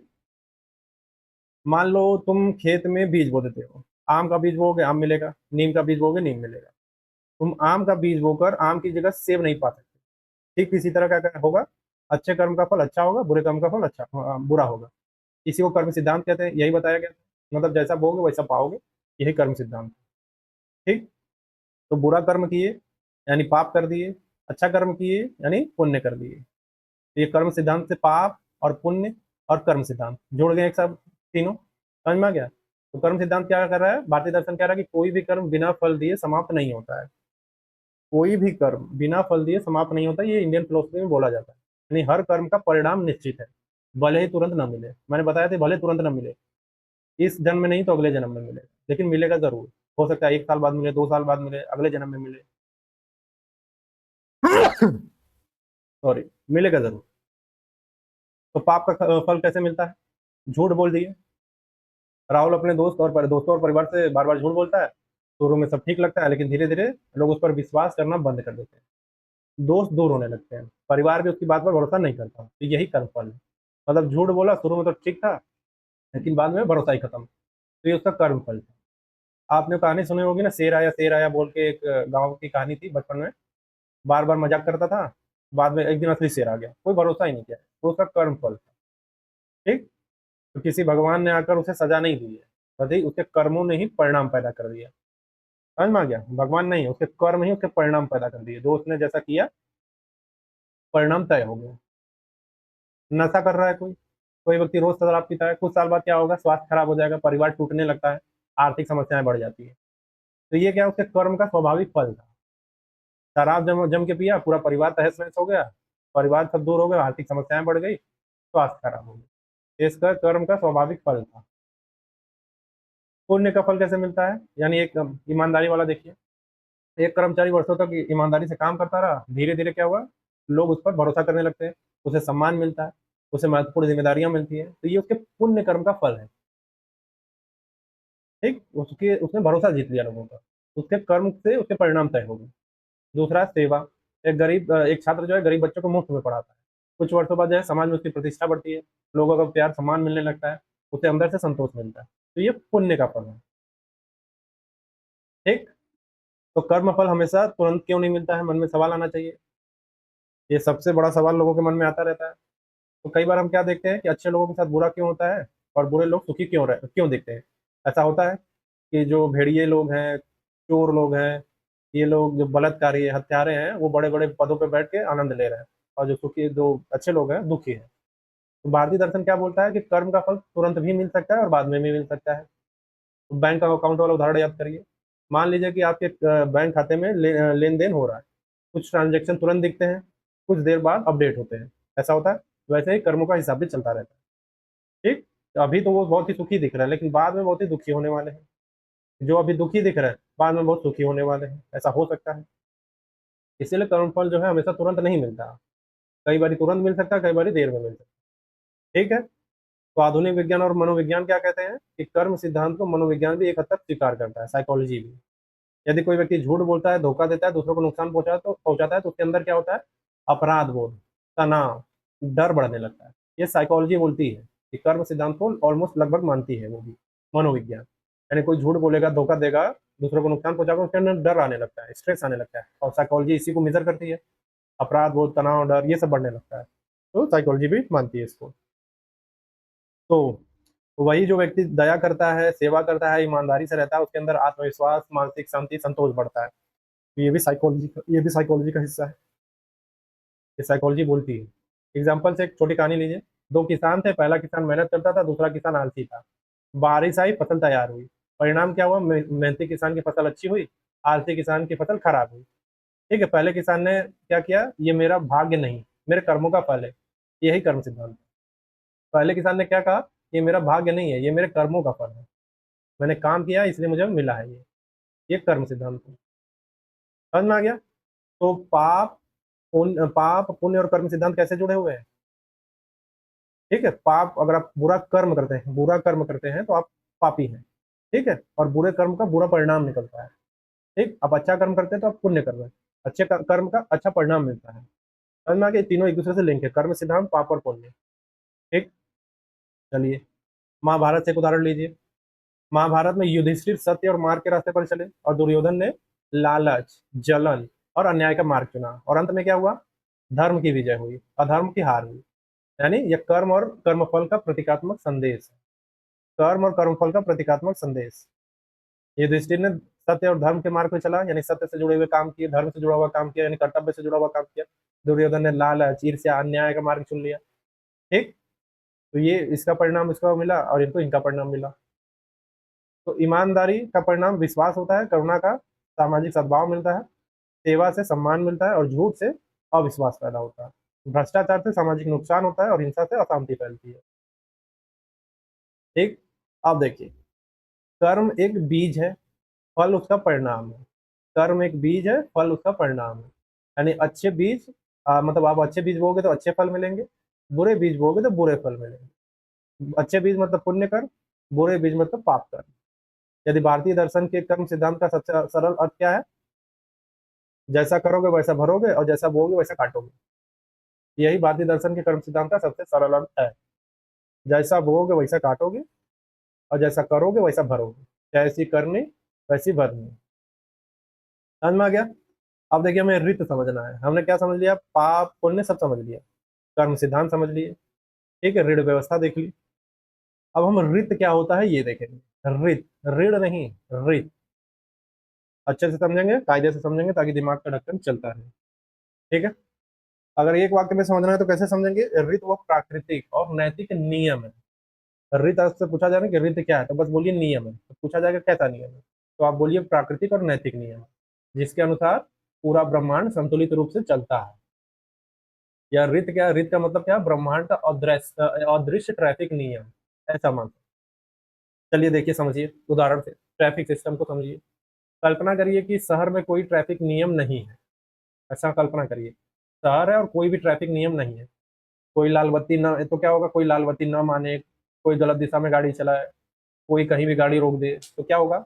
दुर्घटनाएं होंगी, जाम लगेगा, बहुत ज्यादा ट्रैफिक होगा, अराजकता जैसी स्थिति हो जाएगी।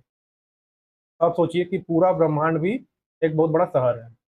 आप सोचिए कि पूरा ब्रह्मांड एक बहुत बड़ा शहर है। सूर्य समय पर उगता है, पृथ्वी अपनी कक्षा में घूमती है, मौसम बदलते हैं, पेड़ पौधे बढ़ते हैं। यह जो है, यह सब इसलिए हो पा रहा है क्योंकि एक व्यवस्था काम कर रही है, ऑर्डर काम कर रहा है। वैदिक ऋषियों ने इसी व्यवस्था को बोला है ऋत। ऋत बोला गया है। सूर्य समय पे उगता है, पृथ्वी अपनी कक्षा में घूमती है, मौसम बदलते हैं, पेड़ पौधे उगते हैं। ठीक है, और एक समय के बाद अंधेरा हो जाता है, फिर उगता है, फिर सब चलता है। ये व्यवस्था बनी है, ये एक ऑर्डर है।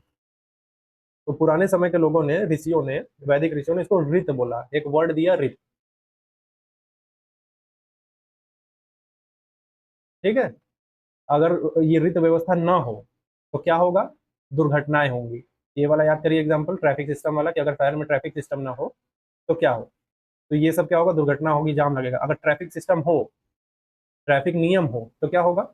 जाम नहीं लगेगा, अराजकता नहीं फैलेंगी, दुर्घटनाएं नहीं होंगी। तो ये जो ट्रैफिक नियम है, वही रित है इस पूरे ब्रह्मांड का। ये पूरे ब्रह्मांड का ट्रैफिक नियम है, रित। यानी अगर रित है तो सारी व्यवस्था ऑर्डर में चल रही है, अगर रित नहीं है तो नहीं चल पाएगा। मतलब कोई ऑर्डर नहीं है। रित नहीं होने का मतलब कोई व्यवस्था नहीं है, कोई ऑर्डर नहीं है। कभी भी सूरज उग रहा है, कभी भी जमन कर रहा है, 2 घंटे में उग जा रहा है, कभी 1 घंटे में उग रहा है, कभी एक दिन में उग जा रहा है, कभी भी उग जा रहा है।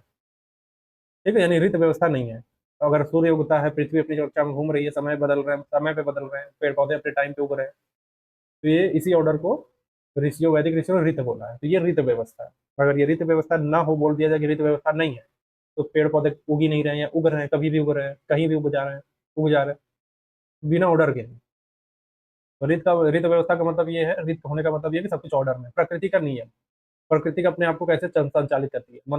मनुष्य पैदा हुए, अपना नियम बनाया अपने शहर को चलाने के लिए। प्रकृति ने कुछ ऊपर की शक्ति किसी ने कुछ बनाया, पृथ्वी जैसे भी बनी। अब ये जो पृथ्वी अपने ऑर्डर में चल रही है, पूरा ब्रह्मांड अपने ऑर्डर में चल रहा है, सूर्य का घूमना, चंद्रमा का उगना, ये सब जो व्यवस्था ऑर्डर में हो रहा है पूरा, जो ये ऑर्डर में चल रहा है, उसी को ऋत कहा जाता है। ठीक है। अब ऋत को प्रकृति से समझिए। सूर्योदय, हर सुबह सूर्य उगता है। कभी ऐसा नहीं होता कि आज सूर्य बोले कि मेरा मन नहीं है, आज मन नहीं निकला, ऐसा तो नहीं होगा। सूर्य जो अपने नियम का पालन करता है, तो ये ऋत है। सूर्य का समय पे उगना, ये ऋत है। ऋतुएं आती है, ऋतुएं हैं, गर्मी आती है, बरसात आती है, सर्दी आती है, ये सब एक निश्चित क्रम में होता है। ये ऋत है, ये ऋतुओं का ऋत है। नदी नदी हमेशा ऊंचाई से नीचे की ओर बहती है, तो अचानक ऊपर की ओर नहीं बहने लगेगी, कभी भी ऐसा नहीं होगा। आपने ऐसा तो नहीं होगा कि नदी जो है ऐसे ऊपर की ओर पहाड़ों की ओर बहती हो। वो वन पीस का सीरीज देखा है आपने, वन पीस? बहुत फेमस सीरीज है, रोरोनोआ जोरो, लूफी, सांजी, ये सब देखा होगा। तो वो उसमें क्या है, रिवर्स माउंटेन पे चढ़ते हैं। तो वैसा तो वो फिल्मों में हो सकता है, रियल में नहीं हो सकता। रियल में ऐसे नीचे की ओर आता है। ठीक है। तो नदी क्या है, हमेशा ऊंचाई से नीचे की ओर बहती है, तो ये भी ऋत का हिस्सा है। ठीक। आधुनिक विज्ञान से संबंध क्या है? वैदिक ऋषियों के समय में फिजिक्स जैसे शब्द नहीं था। वैदिक ऋषियों के समय में फिजिक्स जैसे शब्द नहीं थे, उन्हें नहीं पता था ये सब अंग्रेजी में। लेकिन उन्होंने देखा कि ग्रह जो है नियम से चलते हैं, ऋतुएं नियम से बदलती हैं, प्रकृति नियमों का पालन करती है। ठीक है। तो आज विज्ञान इन्हें क्या बोलता है? ग्रेविटी, गुरुत्वाकर्षण, law of motion, law of thermodynamics, इन नामों से समझा जाता है। ऋषियों ने इन सभी के पीछे मौजूद व्यवस्था को ऋत बोल दिया।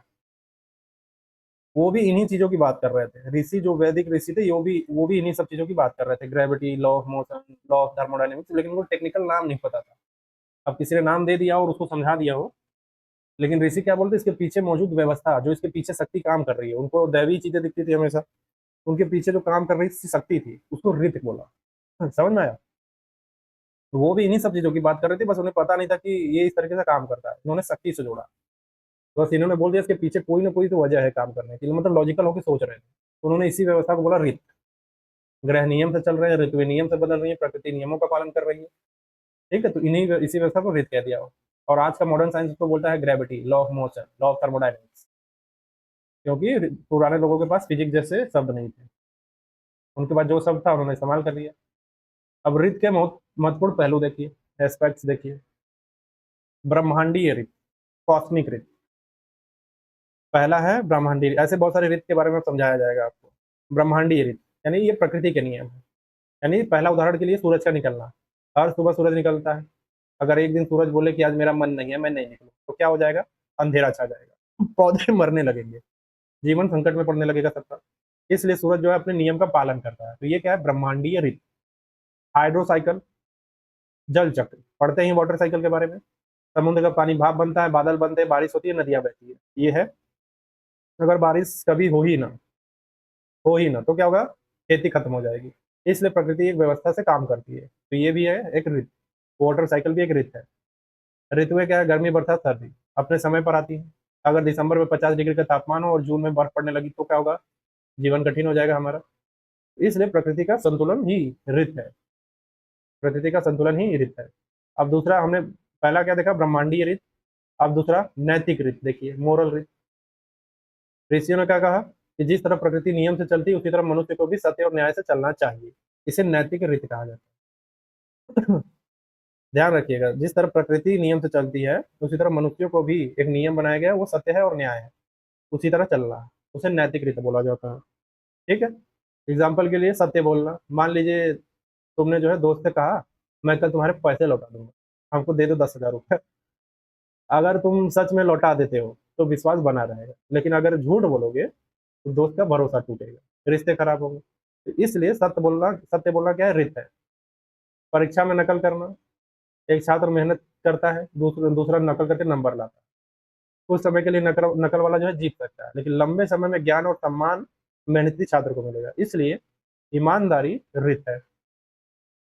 ट्रैफिक नियम, लाल बत्ती पर रुकना है आपको। अगर सभी लोग नियम मानेंगे तो सड़क सुरक्षित रहेगी। अगर सभी अपनी मर्जी चलाएंगे तो दुर्घटनाएं होंगी। यही समाज का रित है। ठीक, किसान वाला एग्जाम्पल देखिए, आप किसान से जुड़े हो, ठीक है, तुम किसान से जुड़े हो, इसलिए यह उदाहरण एक महत्वपूर्ण बहुत ज्यादा होगा। आप जो लोग हैं किसान को जानते हैं, इसलिए एग्जाम्पल पुट किया जा रहा है। किसान अगर समय पर बुआई करे, खेत की देखभाल करे, प्रकृति के नियम समझे, तो अच्छी फसल मिलेगी। लेकिन अगर मौसम और नियमों को नजरअंदाज कर दे तो क्या हो जाएगा, नुकसान हो जाएगा किसान का ही। मतलब कि कृषि भी ऋतु के अनुसार चलती है, नियम के अनुसार भी चलती है।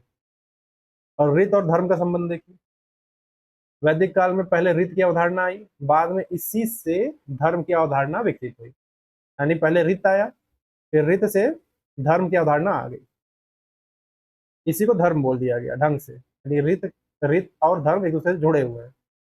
वैदिक काल में पहले ऋतु की अवधारणा आई, बाद में इसी से धर्म की अवधारणा विकसित हो गई। यानी सब कुछ नियम से हो रहा है, ठीक है, यानी प्रकृति अपने कर्तव्य का पालन कर रही है। और धर्म का मतलब हमने क्या देखा था, जो इंडियन फिलोसफी में कर्तव्य से, तो इसी रीत से ये धर्म निकला और ये कर्तव्य वाला भाव आया, क्योंकि प्रकृति अपने नियम से चल रही है। ठीक, कॉस्मिक ऑर्डर बना हुआ है, सब अपने धर्म का पालन कर रहे हैं, कर्तव्य कर रहे हैं अपना, तो हमें भी अपना कर्तव्य करना होगा। तो ये धर्म आया, धर्म का नाम आया, और धर्म का मतलब क्या है, कर्तव्य, ड्यूटी। ठीक है, रीत का क्या मतलब है, ब्रह्मांड का नियम, यानी मनुष्य का कर्तव्य। धर्म में क्या होगा, मनुष्य का कर्तव्य, यूनिवर्सल ऑर्डर, राइट कंडक्ट, प्रकृति का संतुलन, समाज का संतुलन। ठीक, इसलिए कहा जा रहा है धर्म क्या है, रीत का मानवीय रूप है। मतलब क्या, रीत क्या है, एक मान लीजिए क्या है, थ्योरी है, धर्म उसका प्रैक्टिकल रूप है। किसान क्या कर रहा है, खेती कर रहा है, अपने कर्तव्य का पालन कर रहा है, अपने धर्म का पालन कर रहा है। क्यों, क्योंकि रीत के अनुसार काम कर रहा है। समझ में, ऑर्डर समझ में आ रहा है, क्योंकि ऋतु के अनुसार काम कर रहा है। जब मौसम होगा बारिश का तभी धान उगेगा, तो उगाने का मतलब किसान अपना धर्म का पालन कर रहा है, अपनी किसानी कर रहा है, तो ऋतु के अनुसार कर रहा है। समझ में, जब प्रकृति वैसा मौसम बना दिया, अपना ऑर्डर, जो प्रकृति अपने ऑर्डर में चल रही है, ऋतु के अनुसार चल रही है, तो किसान अपना धान उगा रहा है। बारिश का मौसम आया, धान उगाने के लिए निकल पड़ा, तो किसान अपना धर्म का पालन कर रहा है, किसानी का, ऋतु अपना पालन कर रही है, तो ऋतु के अनुसार धर्म का पालन किया जा रहा है। समझ में आया, बिना ऋतु के धर्म नहीं होगा, धर्म का पालन नहीं कर पाएंगे ये लोग। बचेंगे नहीं तो कहाँ से करेंगे, जब सूखा पड़ जाएगा तो किसान करे कहाँ, किसानी कहाँ से होगी। ठीक है, और आधुनिक विज्ञान और ऋत को देखिए, आज जो है विज्ञान भी कहता है कि ब्रह्मांड जो है निश्चित नियमों पर चलता है। ये बोलता है ना, वैज्ञानिक विज्ञान बोलता है कि ग्रेविटी से चलता है, law of conservation of energy है, फोटोसिंथेसिस है, ये सब बोलता है, ये वैज्ञानिक नाम है। और ऋषि क्या कर रहे हैं, ऋत से चलता है, यानी कॉस्मिक ऑर्डर बना हुआ है। वही बात है, बस नाम बदल गया है। यानी वैदिक ऋषि इन वैज्ञानिक नियमों को गणितीय भाषा में नहीं जानते थे, लेकिन उन्होंने समझ लिया था कि ब्रह्मांड के पीछे एक व्यवस्था है, और उन्होंने इसी व्यवस्था को ऋत बोल दिया था। उन्हें भाषा नहीं पता थी, गणितीय भाषा ये सब नहीं पता था, किसी ने कुछ खोज दिया उसका नाम दे दिया, किसी ने कुछ खोज दिया उसका नाम दे दिया, किसी ने कुछ खोज दिया उसका नाम दे दिया। उन्होंने एक ही नाम दिया सबके लिए। इन्होंने बहुत सारे नाम दिए, मतलब कह सकते हैं कि ये बड़ा पूरा किताब है, ऋषियों ने पूरी किताब खोज दी कि ये ही किताब है। अब बाद में समय बदलता गया, लोगों ने चैप्टर चैप्टर खोजा, चैप्टर में बहुत सारे टॉपिक ढूंढने लगे कि ये देखिए ये टॉपिक इससे जुड़ा हुआ है, ये टॉपिक इससे जुड़ा हुआ है। तो जो ये पूरी किताब है ये ऋषियों की खोज है, और उसके अंदर जो चैप्टर और टॉपिक्स है ये आज के लोगों की खोज है। Gravity, law of conservation of energy, photosynthesis. उन्होंने एक ही नाम दिया कि पूरा जो ब्रह्मांड चल रहा है उसके पीछे एक व्यवस्था काम कर रही है, उसका नाम है ऋत, उसको नाम दे दिया ऋत। और बाद के लोगों ने ये सारी चीजें नाम दी, सभी एक ही बात कर रहे हैं कि जो नियम, जो ब्रह्मांड काम कर रहा है उसके पीछे एक नियम काम कर रहा है। ठीक है, ऋषियों ने उसे ऋत कहा, आज के वैज्ञानिकों ने उसे अलग अलग नाम दिए, gravity, law of conservation of energy, photosynthesis, तरह तरह के बहुत सारे नाम दिए हैं। ठीक है, और मनोविज्ञान में भी ऋत देखिए, जब व्यक्ति सच बोलता है, ईमानदारी रखता है और अपने मूल्यों के अनुसार जीता है, तो उसके अंदर क्या है, मानसिक शांति रहती है। लेकिन जब वो झूठ बोलता है, धोखा देता है, गलत काम करता है, तो गिल्ट पैदा होता है। ठीक, इसलिए मनोवैज्ञानिक दृष्टि से भी ऋत का पालन जो है मानसिक संतुलन देता है। साइकोलॉजी के अनुसार भी अगर आप ऋत का पालन करते हैं, सत्य बोलना, मतलब आपको नैतिक बनाने की कोशिश की जा रही है, इधर उधर मत करिए, नैतिक बनिए, तो आपको मानसिक संतुलन मिलता है। ठीक है, अब यूपीएससी जीएस एथिक्स फोर्स के लिए रीत क्या है, universal moral and cosmic order, यानी प्रकृति में संतुलन, समाज में न्याय, और व्यक्ति में सत्य और ईमानदारी, ये होना चाहिए। ठीक है, और जिस प्रकार सूर्य, चंद्रमा और ऋतुएं अपने नियम का पालन करती हैं, और उसी प्रकार मनुष्य को भी सत्य, न्याय और कर्तव्य के मार्ग पर चलना चाहिए। यही रीत है। याद रखने का ट्रिक क्या है? प्रकृति का नियम, ब्रह्मांडीय रीत, मनुष्य का सही आचरण, नैतिक रीत, और दोनों मिलकर संसार में संतुलन बनाते हैं, तो क्या हो जाता है? टोटल रीत। ठीक है। आप देखिए, आज की जिंदगी में रीत क्या मतलब रखता है? आज की जिंदगी में रीत का क्या मतलब है? पहला, पर्यावरण संरक्षण। अब आ रहा है प्रैक्टिकल यूज, इन्वायरमेंटल प्रोटेक्शन। इन सब में काम आएगा। कल्पना करिए कि पृथ्वी एक बैंक अकाउंट है। पेड़ लगाना यानी पैसे जमा करना, पेड़ काटना यानी पैसे निकालना। अगर केवल निकालते रहोगे और जमा नहीं करोगे, तो अकाउंट क्या होगा? खाली हो जाएगा। ठीक वैसे ही जंगल काटना, नदियां प्रदूषित करना, प्लास्टिक फैलाना, ये सब प्रकृति के संतुलन को बिगाड़ते हैं। यानी हम रीत के खिलाफ काम कर रहे हैं। समझ में आया? यानी हम क्या कर रहे हैं? रीत के खिलाफ काम कर रहे हैं। इसका परिणाम क्या होगा? ग्लोबल वार्मिंग, बाढ़ आएंगे, सूखा होगा, हीट वेव होगा, मौसम का असंतुलन होगा। ये प्रकृति का दंड नहीं, बल्कि रीत के टूटने का परिणाम है। समझ में आ गया? यानी ये प्रकृति हमें दंड नहीं दे रही है, ये रीत जो बनाए, रीत व्यवस्था थी, उसके टूटने का परिणाम है। रीत के अनुसार क्या करना चाहिए? पानी बचाना है, पेड़ लगाओ, सौर ऊर्जा अपनाओ, प्लास्टिक कम करो, ये सब करो। ठीक। दूसरी बात, ईमानदारी और नैतिकता। अब एग्जाम्पल लीजिए परीक्षा वाला। दो छात्र है, राहुल मेहनत करता है, ईमानदारी से परीक्षा देता है। मोहन नकल करता है, शायद मोहन कुछ समय के लिए अच्छे नंबर ले आए, लेकिन आगे चलकर राहुल के पास ज्ञान होगा, मोहन के पास केवल नंबर होगा। इसलिए रीत कहता है, सही रास्ता चुनो, भले ही वो कठिन हो। ठीक। यानी डेयरिंग सिखा रहा है आपको रीत। एग्जाम्पल ले लीजिए एक वास्तविक। मान लीजिए कि दुकान वाला गलती से आपको 500 रुपया ज्यादा वापस कर देता है। आपको क्या करना चाहिए? अगर पैसा वापस कर देते हैं आप, तो विश्वास बढ़ जाएगा, समाज मजबूत होगा। यही नैतिक रीत है।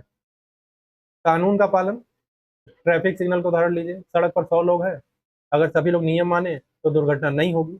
अगर सभी सोचे मुझे जल्दी है, मैं नियम नहीं मानूंगा, तो क्या हो जाएगा?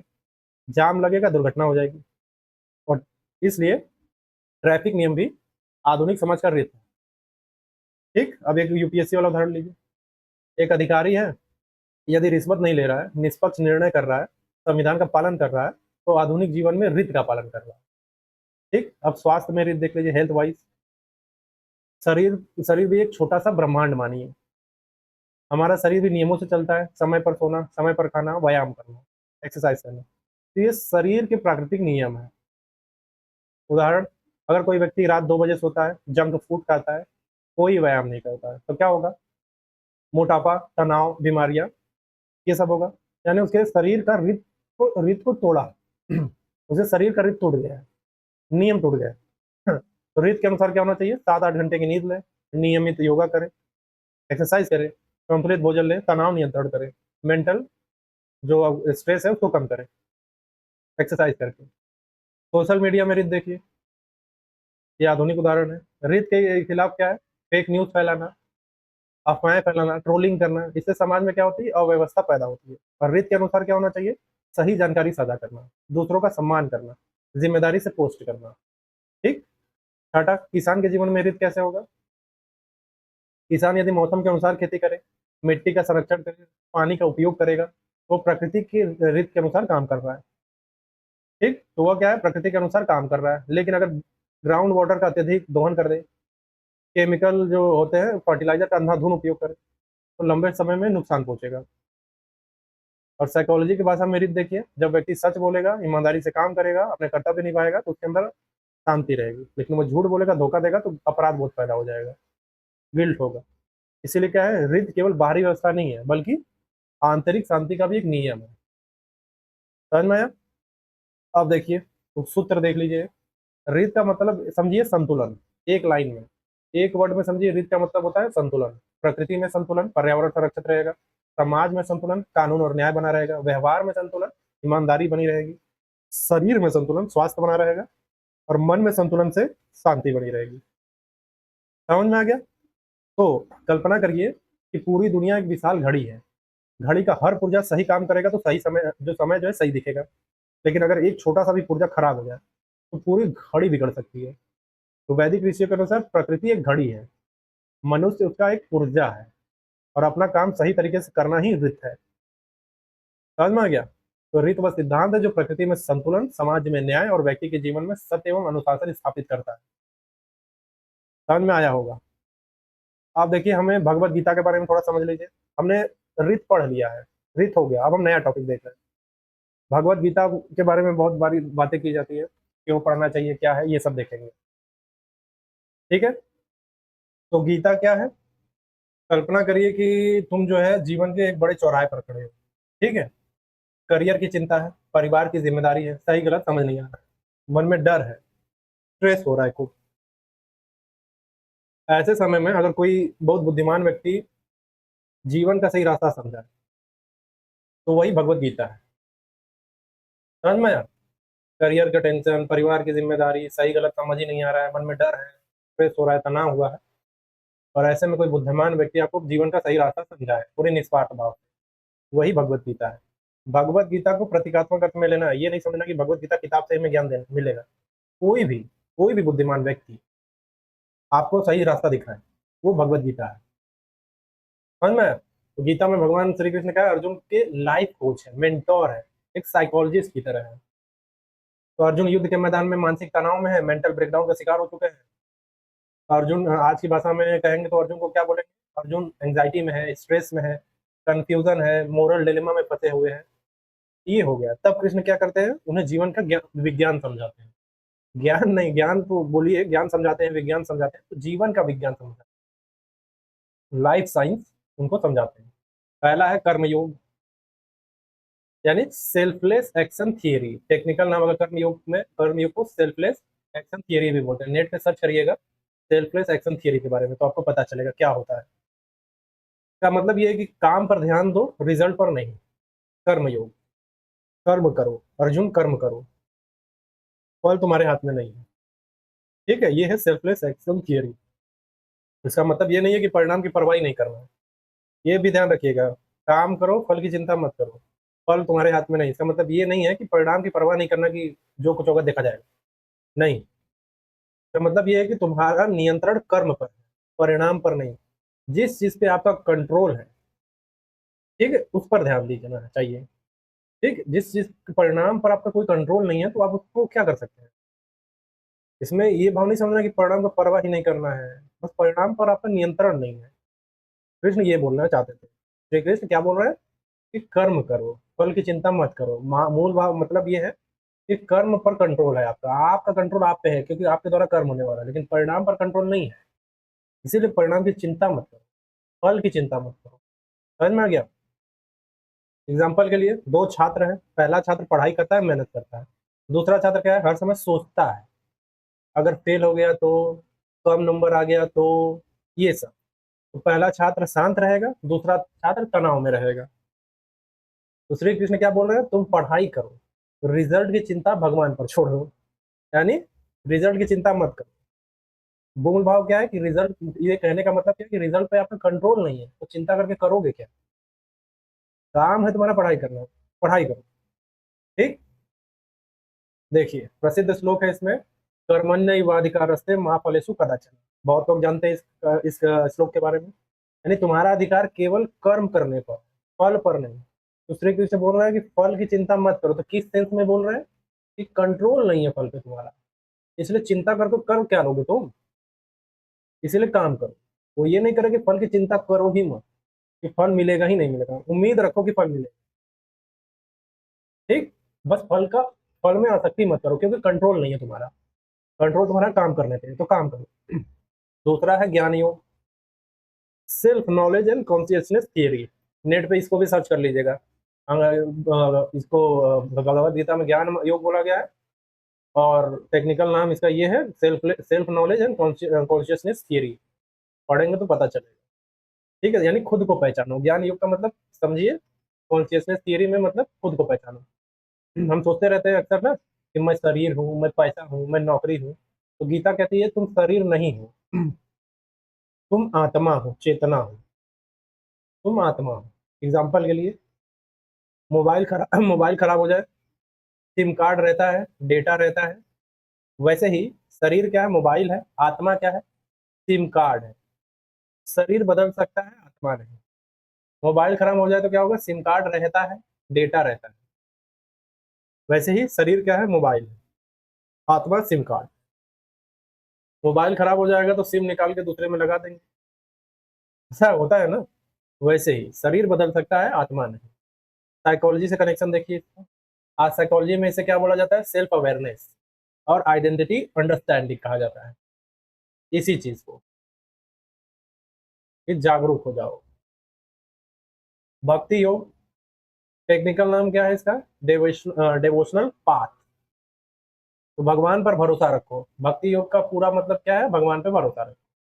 यानी जब इंसान हर चीज कंट्रोल खुद कंट्रोल करना चाहता है तो तनाव बढ़ता है। होता है ऐसा कि मैं इसे कंट्रोल करूंगा, मैं इसे चलाऊंगा, तो इससे तनाव बढ़ता है। तो भक्ति योग हमें क्या सिखाता है कि मेहनत करो, विश्वास रखो और घबराओ मत। एग्जाम्पल के लिए, जब बच्चा अपने पिता का हाथ पकड़कर सड़क पार करता है तो उसे डर नहीं लगता है, क्यों, क्योंकि उसे भरोसा है। तो भक्ति योग का मतलब भी यही है कि भरोसा रखो भगवान पे, बाकी काम करते रहो तो डर नहीं रहेगा। अब एक बहुत बड़ा कॉन्सेप्ट है गीता में, स्थित प्रज्ञता का। स्थित प्रज्ञ यानी इसका टेक्निकल नाम है इमोशनल स्टेबिलिटी थियरी।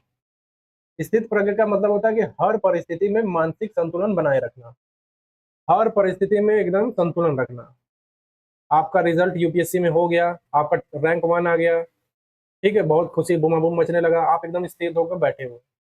किसी ने आके बोला आपका यूपीएससी में हो गया, भैया भैया, भैया भैया, और तो हो गया, आप एकदम बैठे हैं।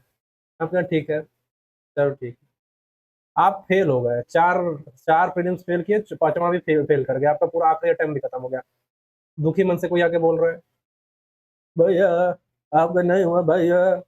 आप कह रहे हैं ठीक है, कोई बात नहीं, पीसीएस देखेंगे, इस मूड में है। तो आप भैया जो रो रो के भैया खुशी में, एक जो खुशी में बोल रहा है, आप पूछ रहा है कि भैया आपका आपको खुशी क्यों नहीं हो रही है। और फिर वही दूसरा वाला एक्सप्रेशन लेके आके बोल रहा है, भैया आपको नहीं हुआ भैया, आपको दुखी नहीं है भैया। भैया मूड में बैठे हुए हैं, स्थित प्रज्ञ भैया है वो, भैया देख रहे थे, ठीक है नहीं हुआ, आप क्यों चिंता करते हो, जाओ थोड़ा समोसा खाओ जाओ। तो वो स्थित प्रज्ञ की स्थिति में है, ये एकदम इमोशनल स्टेबिलिटी आ चुकी है। जीत हार रोना धोना कोई फर्क ही नहीं पड़ता, यानी हर स्थिति में मानसिक संतुलन बन गया है, एकदम स्थिर। वो है स्थित प्रज्ञ। एग्जाम्पल के लिए मान लो भारत मैच जीत गया, तुम खुशी से पागल हो गए। अगले मैच में हार गया, तुम खुशी दुखी हो गए। तो गीता क्या कहती है, जीत और हार दोनों अस्थायी है, इसीलिए संतुलित रहो। कभी हार होगी, कभी जीत होगी, कभी जीत होगी, कभी हार होगी, ये सब अस्थायी है। कोई स्थायी चीज नहीं कि एक बार जीत गया तो जीतता ही रहेगा, अगली बार हार जाएगा। तो संतुलित रहो, ये कहने का भाव है। ठीक है, साइकोलॉजी में कलेक्शन इसका कैसे है, इमोशनल इंटेलिजेंस है, और इमोशनल इंटेलिजेंस पढ़ा दिया गया है। और रेजिलियंस, तो जो स्थित प्रज्ञ स्थिति में आएगा वो आईएस कहलाएगा, वो आईएस कहलाएगा, समझ में आया। जो स्थित प्रज्ञ की स्थिति में आएगा वो आईएस कहलाएगा। तो इमोशनल इंटेलिजेंस एंड रेजिलियंस का स्थिति आ जाएगी। सेल्फ कंट्रोल की, अब देखिए सेल्फ कंट्रोल, टेक्निकल नाम है इम्पल्स कंट्रोल थियरी। मतलब कि मन और इंद्रियों के मालिक बनो, गुलाम नहीं। गीता में ये बोला जाता है ना कि अपने इंद्रियों को संयमित करो, मन को काबू में करो, ये बोला जाता है। तो मन और इंद्रियों के मालिक बनिए, गुलाम नहीं। एग्जाम्पल के लिए, मोबाइल पर रील देखने बैठे, सोचा 5 मिनट देखेंगे, 3 घंटे निकल गए। यहाँ क्या हुआ, इंद्रियों ने तुम्हें कंट्रोल कर लिया है। गीता क्या कहती है कि मन को ट्रेन करो, आदत को कंट्रोल करो, और इच्छाओं को गुलाम मत बनो, इच्छाओं के गुलाम मत बनो। और मॉडर्न साइकोलॉजी इसे क्या कहती है, डिलेड ग्रेटिफिकेशन, यानी आज थोड़ा त्याग करो ताकि भविष्य में बेहतर बनो। डिलेड ग्रेटिफिकेशन, जो गीता का ज्ञान दिया जा रहा है उसी को डिलेड ग्रेटिफिकेशन बोला जाता है, डिलेड ग्रेटिफिकेशन। मन को ट्रेन करो, आदत को कंट्रोल करो और इच्छाओं के गुलाम मत बनो। इनडायरेक्टली क्या बोला जा रहा है कि डिलेड ग्रेटिफिकेशन पे ध्यान दो, आज थोड़ा त्याग कर लो ताकि भविष्य बेहतर हो सके।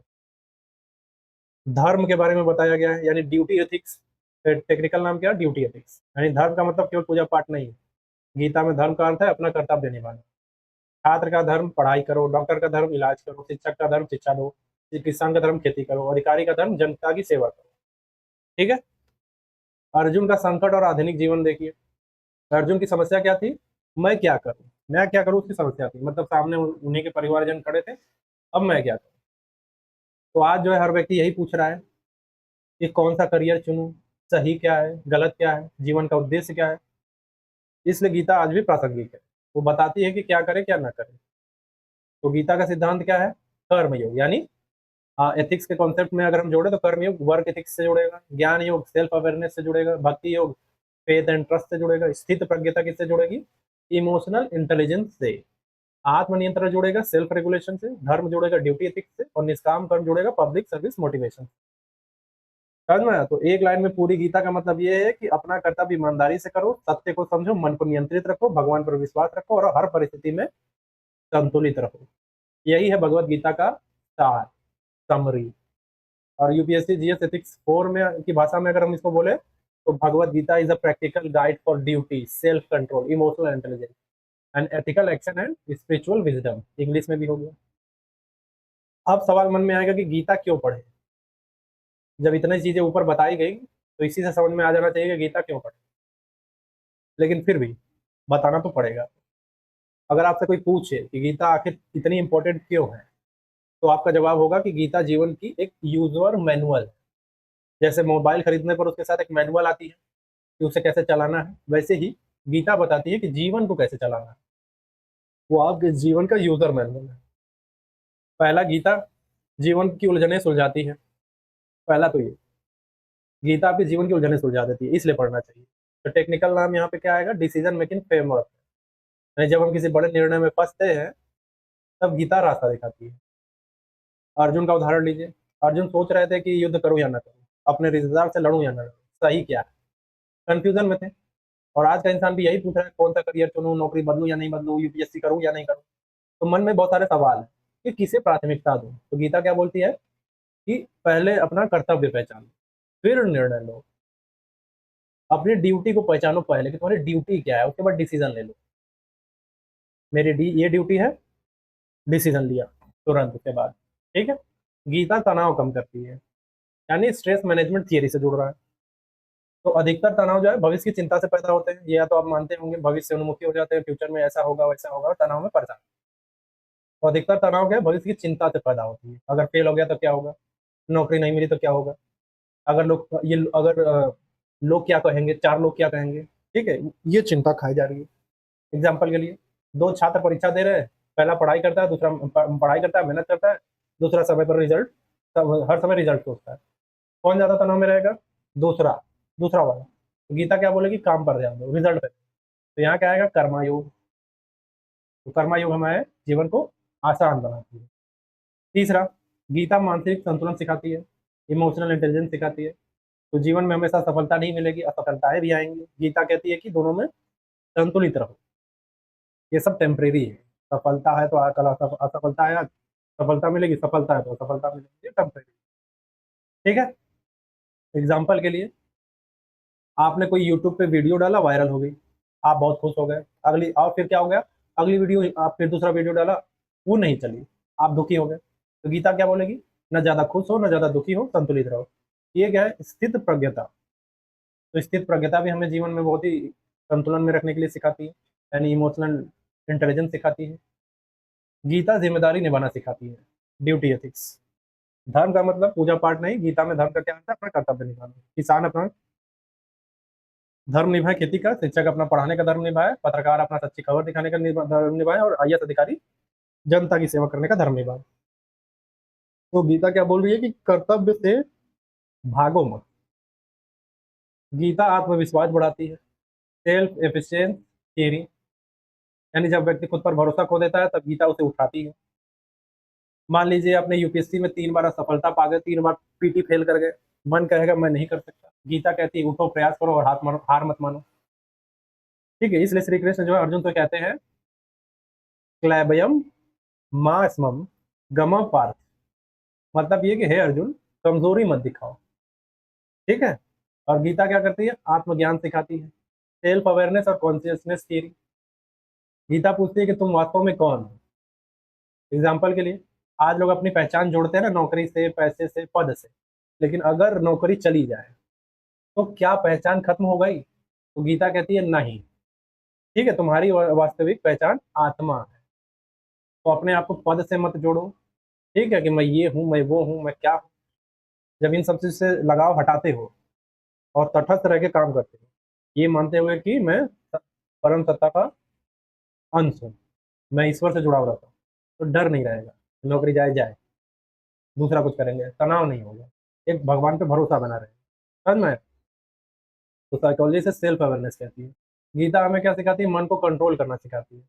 सेल्फ रेगुलेशन थियरी आती है यहाँ पे। यानी मोबाइल खोला सिर्फ 5 मिनट के लिए, 3 घंटे, 5 मिनट के लिए 3 घंटे रील देखते रह गए, तो मन ने तुरंत तुम्हें नियंत्रित कर लिया। तो गीता क्या बोलेगी?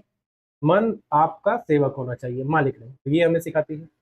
गीता हर धर्म और हर व्यक्ति के लिए है, यानी यूनिवर्सल फिलोसफी है। गीता केवल हिंदुओं के लिए नहीं है, सबके लिए है।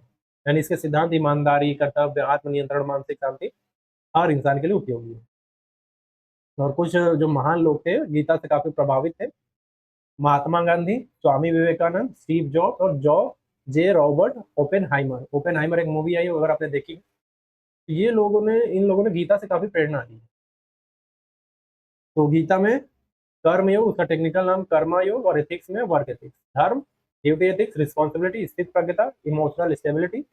यानी एथिक्स का जो वैल्यू है वो क्या है? इमोशनल इंटेलिजेंस, आत्मनियंत्रण यानी सेल्फ रेगुलेशन, और ये एथिक्स के वैल्यू से जुड़ेगा इंटीग्रिटी, भक्ति यानी डिवोशन थ्योरी, और ये एथिक्स के वैल्यू से जुड़ेगा कमिटमेंट, ज्ञान योग किससे जुड़ेगा? सेल्फ अवेयरनेस, टेक्निकल नाम, और इसका जो एथिक्स वैल्यू है वो है विजडम। समझ में आ गया? तो कल्पना करिए कि जीवन एक युद्ध भूमि है। समस्याएं कौन है? कौरव। डर कौन है? कौरव। तनाव कौन है? कौरव। आलस्य क्या है? कौरव। और तुम्हारे भीतर का साहस, ज्ञान और कर्तव्य बोध कौन है? पांडव। तो गीता वो मार्गदर्शक है जो हमें सिखाती है कि जीवन के इस युद्ध में कैसे जीतना है। तो सही काम करो, पूरी मेहनत से करो, परिणाम की चिंता मत करो, कम करो, और मन को नियंत्रित रखो, और हर परिस्थिति में संतुलित रहो। तो गीता का सार समझ में आया? तो यही गीता का सार है, और यही कारण है कि गीता आज भी उतनी ही प्रासंगिक है जितनी कि कुरुक्षेत्र के युद्ध के समय थी। समझ में आ गया स्टूडेंट्स? अब देखिए, गीता का तत्व मीमांसा समझना है। गीता का तत्व मीमांसा से मतलब ये है कि जहाँ मेटाफिजिक्स, इसमें ईश्वर, आत्मा, अवतारवाद, इन सब की बातें आए, इह लोग को छोड़ के आउटर लोग की बातें ज्यादा है, ईश्वर से जुड़ा हुआ होता है तत्व मीमांसा। गीता के तत्व मीमांसा को देखना है, ठीक है? तत्व मीमांसा क्या होती है? यानी अल्टीमेट रियलिटी स्टडी। आसान भाषा में समझिए कि इस संसार का असली मालिक कौन है, हम कौन है, दुनिया क्यों बनी है, ईश्वर क्या है, इन सवालों का अध्ययन तत्व मीमांसा कहलाता है, मेटाफिजिक्स। ठीक है? यानी हम कौन है, इस संसार का असली मालिक कौन है, दुनिया कैसे बनी, हम कैसे बने, ईश्वर कहाँ है, कैसे है, क्यों है, ये जब सवाल आने लगे, जब इन सब चीजों का अध्ययन होने लगे, उसे मेटाफिजिक्स कहते हैं, तत्व मीमांसा कहलाता है। ठीक है? तो गीता का मुख्य विचार क्या है? ईश्वर ही इस पूरे ब्रह्मांड का मूल कारण है, यही गीता कहती है। यानी सब कुछ उसी से निकला है, सब कुछ उसी में टिका है, और अंत में उसी में विलीन हो जाएगा। मतलब उसी से निकला है, उसी की वजह से टिका हुआ है, और बाद में उसी में मिल जाना है। यानी ईश्वर ही पूरे ब्रह्मांड का मूल कारण है। इसका भाव ये है, उदाहरण से समझिए। कल्पना करिए कि समुद्र में लाखों लहरें हैं, तो छोटी लहरें, बड़ी लहरें, तेज लहरें, धीमी लहरें, सब अलग दिखती है, लेकिन वास्तव में सब क्या है? केवल समुद्र का पानी। ठीक? फिर से कल्पना करिए कि समुद्र में लाखों लहरें हैं, छोटी, बड़ी, तेज, धीमी, सब अलग दिखती है, लेकिन वास्तव में सब क्या है? समुद्र का पानी। इसी प्रकार मनुष्य, पशु पक्षी, पेड़, ग्रह, तारे सब अलग दिखते हैं, लेकिन सबका मूल स्रोत एक ही है, वह है ईश्वर। ठीक? ईश्वर का स्वरूप क्या है? भगवत गीता में ईश्वर के दो स्वरूप बताए गए हैं, दो। एक है निराकार, साकार। अब निराकार साकार समझेंगे।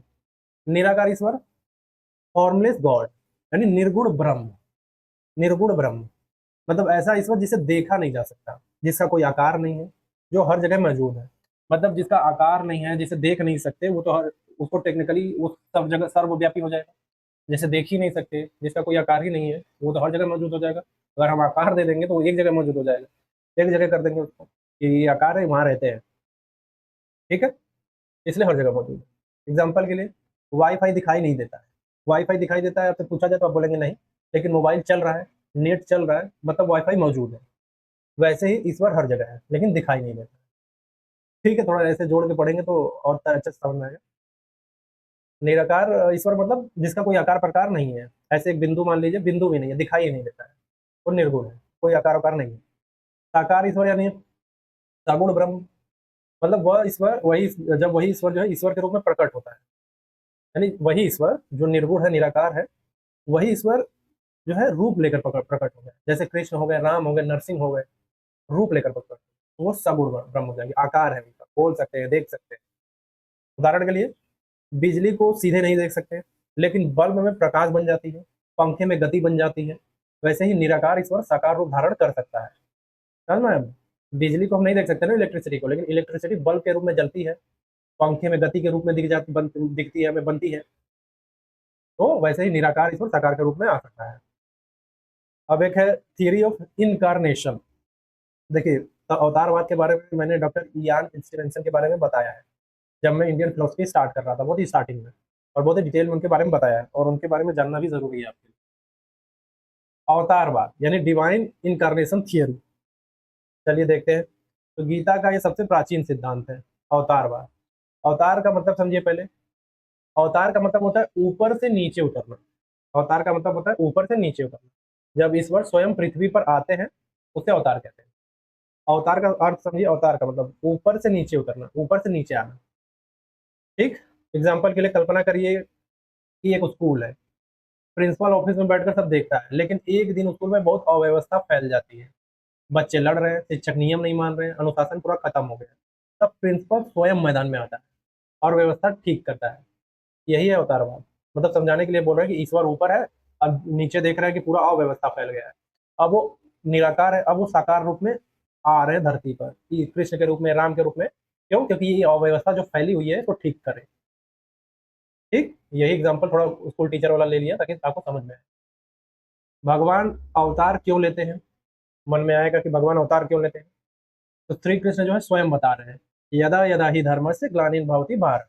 खुद ही बोल रहे हैं कि जब जब धर्म की हानि और अधर्म की वृद्धि हो जाएगी, तब तब मैं अवतार लेता हूँ, यानी ऊपर से नीचे आता हूँ।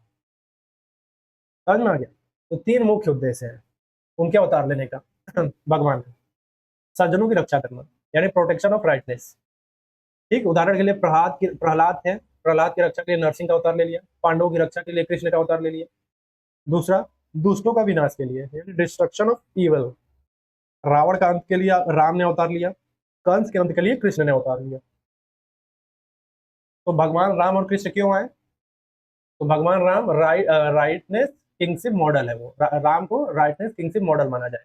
जब रावण का अत्याचार बढ़ गया तो लोगों में भय था, तो धर्म कमजोर हो गया था। तब क्या, भगवान राम अवतरित हुए और उन्होंने रावण का अंत किया और आदर्श शासन स्थापित कर दिया। श्री कृष्ण को स्ट्रेटेजिक धर्म रिस्टोरेशन से सेंस में लीजिए। महाभारत काल में क्या हुआ? अन्याय बढ़ा, छल कपट बढ़ गया और सत्ता का दुरुपयोग होने लगा। जैसे आज के समय में सब नेता होता जो है ना, उल्टा सीधा हरकत कर रहे हैं ना, तब इन्हीं जनता में से कोई पूरी यूनियन बना के उठेगा और क्या करेगा? सब कुछ रिस्टोर करेगा, धर्म को रिस्टोर करेगा। जो सत्ता पे बैठे लोग हरकत गलत कर रहे हैं, बराबर कर देंगे सब। यानी अन्याय बढ़ गया, छलकपट बढ़ गया, सत्ता का दुरुपयोग बढ़ गया, तब भगवान कृष्ण आए, उन्होंने पांडवों का मार्गदर्शन किया, धर्म की स्थापना। तीसरा, धर्म की स्थापना के लिए, यानी रिस्टोरेशन ऑफ कॉस्मिक ऑर्डर। रित बताया था ना, रित, कॉस्मिक ऑर्डर। जब समाज में भ्रष्टाचार, अन्याय और अत्याचार बहुत बढ़ने लगे, तब धर्म की पुनः स्थापना की आवश्यकता होती है। तो भगवान क्यों अवतार लेते हैं, ये समझ में आया कि यदा यदा ही धर्मस्य ग्लानिर्भवति भारत, यानी जब जब धर्म की हानि होगी, अधर्म की वृद्धि होगी, तब मैं अवतार लूंगा। किस लिए लूंगा? उद्देश्य क्या होगा मेरा अवतार लेने का? कि सज्जनों की रक्षा करूंगा, दुष्टों का विनाश कर दूंगा और जो धर्म की स्थापना कर दूंगा। इसलिए मैं जन्म लूंगा, धरती पे आऊंगा, अवतार, ऊपर से नीचे आऊंगा। ठीक। अब देखिए, रित, धर्म और अवतारवाद का संबंध देखिए। हमने पहले पढ़ा था रित, अब याद करिए रित क्या है? ब्रह्मांड का संतुलन। जब ये संतुलन बिगड़ता है तो धर्म कमजोर पड़ता है, जब जब धर्म कमजोर पड़ता है तो ईश्वर अवतार लेते हैं। ठीक है, रित, धर्म, अवतार, तीनों आपस में जुड़ गए। समझ में? रित मतलब कॉस्मिक ऑर्डर, वर्ल्ड ऑर्डर बिगड़ जाए। ठीक है, जब वर्ल्ड ऑर्डर बिगड़ेगा तो धर्म कमजोर पड़ेगा, यानी जो कर्तव्य वगैरह है वो कमजोर पड़ने लगेंगे लोगों की, अव्यवस्था फैलेगी, तब अवतार होगा। तो ये तीनों का संबंध समझ में आया? रित का संबंध धर्म से, धर्म का संबंध अवतार से। जब कॉस्मिक ऑर्डर बिगड़ेगा तो कॉस्मिक ऑर्डर बिगड़ते ही धर्म धर्म कमजोर पड़ जाएगा। जैसे ही धर्म कमजोर पड़ेगा तो क्या होगा? अवतार होगा। ये तीनों आपस में जुड़े हुए हैं, रित, धर्म और अवतार। ठीक है, मान लीजिए कि एक देश में भ्रष्टाचार बहुत बढ़ गया है, न्याय नहीं मिल रहा है, गरीबों का बहुत ज्यादा शोषण हो रहा है, तो ऐसे समय में एक कोई महान नेता, संत या समाज सुधारक आता है और वो व्यवस्था को सुधारता है। और गीता के अनुसार यह अवतार का पूर्ण रूप न सही, देखिए जो मैंने अभी बोला ना कि समाज सुधारक आएंगे, संत आएंगे, नेता आएंगे, कोई ऐसा आएगा जो सुधारेगा, तो ये अवतारवाद का पूर्ण रूप ना हो, लेकिन उसी दिव्य शक्ति की अभिव्यक्ति माना जा सकता है। जो अवतारवाद का जो कॉन्सेप्ट है कि जब कॉस्मिक ऑर्डर बिगड़ेगा और उसके वजह से धर्म कमजोर पड़ने लगेगा तो कोई अवतार नहीं। ठीक है, तो वैसे ही जब समाज में अव्यवस्था फैलने लगती है तो कोई समाज सुधारक आता है। ठीक है, कोई समाज सुधारक आता है। प्रतीकात्मक रूप में अवतारवाद को लीजिए, तो समाज सुधारक रूप में कौन आया जब सती प्रथा बहुत बढ़ गया था? कौन आया? ठीक। और जब बहुत ज्यादा जातिवाद फैला, बहुत ही ऊंच नीच का भेद फैल गया, तब कौन आया? डॉक्टर भीमराव अम्बेडकर। जब जब जब ऑर्डर बिगड़ने लगता है, बहुत ज्यादा, बहुत अव्यवस्था फैलने लगती है, बहुत अत्याचार होने लगता है, तब कोई एक उभर जाता है, उठ के सामने खड़ा होता है, वो नेता बनता है सबका, और उसके बाद वो सारा जो है रिस्टोर करता है, सब कुछ धर्म की स्थापना करता है, बेहतर करता है।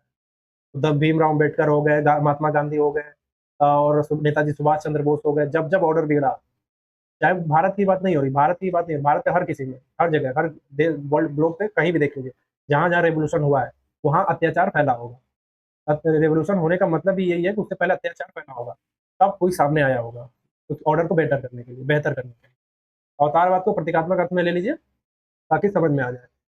ठीक है, रीत, अवतारवाद, धर्म, रीत, धर्म और अवतारवाद तीनों एक सबसे जुड़े हुए हैं। अभी इस समय जो है बहुत ज्यादा भ्रष्टाचार वगैरह, पेपर लीक वगैरह हो रहा है, तो अब देखिए हो सकता है कि ऐसा इन्हीं में से बहुत सारे टीचर वगैरह जो इतना बौखलाए हुए, इन्हीं में से कोई उठेगा और सबको बराबर कर देगा। हो सकता है अपनी पॉलिटिकल पार्टी बनाए और ये जो गंदी हरकतें कर रहे हैं लोग, उनको बराबर कर दे पूरी तरीके से अपने काम से। ये क्या होगा? ऑर्डर बेटर करना होगा। तो साइकोलॉजी में अवतारवाद केवल बाहरी घटना नहीं, साइकोलॉजी में अवतार जो है केवल बाहरी घटना नहीं है, ये हर व्यक्ति के भीतर भी अवतार हो सकता है। ठीक है, एक तो अवतारवाद दो तरीके के, एक बाहरी एक भीतरी। बाहरी जो मैंने बताया कि भगवान ऊपर से नीचे आएंगे, भगवान कृष्ण, राम, या फिर अब समाज में कोई अवस्था फैली है तो समाज में से ही कोई उठ के आ जाएगा, जैसे भीमराव अम्बेडकर हो गए, महात्मा गांधी हो गए, तो यही लोग उठ के आ जाएंगे। ठीक है, ये बाहरी है। आंतरिक क्या है? जब आप डर पे विजय पाते हैं, आप बहुत डरते हो, तो डर पे विजय पा जाना, अन्याय के खिलाफ खड़े हो जाते हो, सत्य का साथ देने लगते हो, तब आपके अंदर एक दिव्य शक्ति जागती है। जब आप डर से लड़ जाते हो तो आपके अंदर एक ऊर्जा आती है, बहुत भयानक तरीके से। ठीक है, उस वक्त आप पूरे डर, अंदर का डर खत्म हो जाता है, आप किसी से भी लड़ने को तैयार हो जाते हो। ये एक शक्ति है, एक एनर्जी है। ठीक है, ये है आपके अंदर का अवतार। पहले आप डरपोक थे, लेकिन अब आप डरपोक नहीं हो, आप बहादुर हो चुके हो। तो ये क्या है? एक अवतार हुआ है अंदर से, आपके अंदर अवतार हुआ है। जहां पे डर था, अब डर खत्म होके वहां पे बहादुरी आ चुकी है। ठीक, पहले डरपोक था, बहादुर हो, तो ये बहादुरी का अवतार हो गया है। ये डर से बहादुरी का अवतार, समझ में आया? तो ईश्वर, अल्टीमेट रियलिटी, टेक्निकल नाम, एथिक्स से वैल्यूज जोड़ेंगे तो यूनिवर्सल ट्रूथ, निराकार ब्रह्म यानी निर्गुण ब्रह्म, और एथिक्स के वैल्यू से जोड़ेंगे तो स्पिरिचुअल कॉन्शियसनेस, साकार ब्रह्म यानी सगुण ब्रह्म, ब्रह्म यानी पर्सनल कनेक्शन विद डिवाइन, अवतारवाद, डिवाइन इनकारनेशन थियरी, और एथिक्स के वैल्यूज जोड़ेंगे तो प्रोटेक्शन ऑफ जस्टिस, धर्म की स्थापना यानी restoration of moral order, ethics के वैल्यू से जोड़ेंगे तो एथिकल गवर्नेंस, और सज्जनों की रक्षा यानी प्रोटेक्शन ऑफ राइटनेस, तो एथिक्स के वैल्यू से जोड़ेंगे तो कंपेशन ऑफ एंड ड्यूटी, और प्रोटेक्शन ऑफ विसल ब्लोअर्स। समझ में आया? तो कल्पना करिए कि पूरी दुनिया एक बड़ी मशीन है। ईश्वर क्या है? मशीन का निर्माता। रीत क्या है? मशीन के नियम। धर्म क्या है? उन नियमों का पालन। अवतार क्या है? जब मशीन खराब होने लगे तो निर्माता स्वयं आकर उसे ठीक करे। यही गीता का अवतारवाद है, थ्योरी ऑफ डिवाइन इनकारनेशन। तो गीता के अनुसार ईश्वर जो है ब्रह्मांड का मूल सत्य है, और जब संसार में अन्याय बढ़ता है और तथा धर्म कमजोर हो जाता है, तब वही ईश्वर अवतार लेकर संतुलन और धर्म की पुनर्स्थापना करता है। समझ में आया? तो आधुनिक जीवन में अवतारवाद पे अगर सवाल है, तो सवाल आता है कि क्या आज भी अवतार होते हैं? तो दार्शनिक दृष्टि से आपका ये सवाल जो है बहुत ही गहरा हो जाएगा। ठीक है, तो इसका जवाब ये है कि हाँ, हो सकता है। ठीक है, मतलब ईश्वरीय रूप में नहीं, समाज में ही किसी का अवतार हो जाए, सामाजिक रूप से। जैसे समाज सुधारक हो गए, उदाहरण के लिए, जब समाज में बहुत अन्याय होता है तब कोई महान व्यक्ति उठकर परिवर्तन लाता है। महात्मा गांधी, स्वामी विवेकानंद, इन्होंने, कई लोगों ने उन्होंने ईश्वरीय शक्ति के माध्यम से मानते हैं। लोग इन्हें क्या कहते हैं? ईश्वरीय शक्ति का माध्यम मानते हैं। लेकिन हमें समझना क्या है कि ये भी समाज में परिवर्तन ला रहे हैं, यानी जो ऑर्डर है बिगड़ा हुआ है उसको ठीक कर रहा है। अवतारवाद के सेंस में समझते रहिएगा। अवतारवाद का कॉन्सेप्ट क्या है कि जब रीत कॉस्मिक ऑर्डर बिगड़ता है, धर्म कमजोर पड़ता है, तो उस ऑर्डर को रिस्टोर करने के लिए भगवान जन्म लेते हैं, धरती पे आते हैं। तो जब समाज में कोई ऑर्डर गड़बड़ हुआ है तो उसको रिस्टोर करने के लिए समाज में से कोई उठ जाएगा। तो महात्मा गांधी, स्वामी विवेकानंद, डॉक्टर, महामारी के समय जो है डॉक्टर लोगों की जान बचाते हैं, उस समय हजारों लोगों के लिए रक्षक बन जाते हैं। ठीक है, तो प्रोटेक्शन ऑफ राइटनेस, तो लोगों की रक्षा भी कर रहे हैं।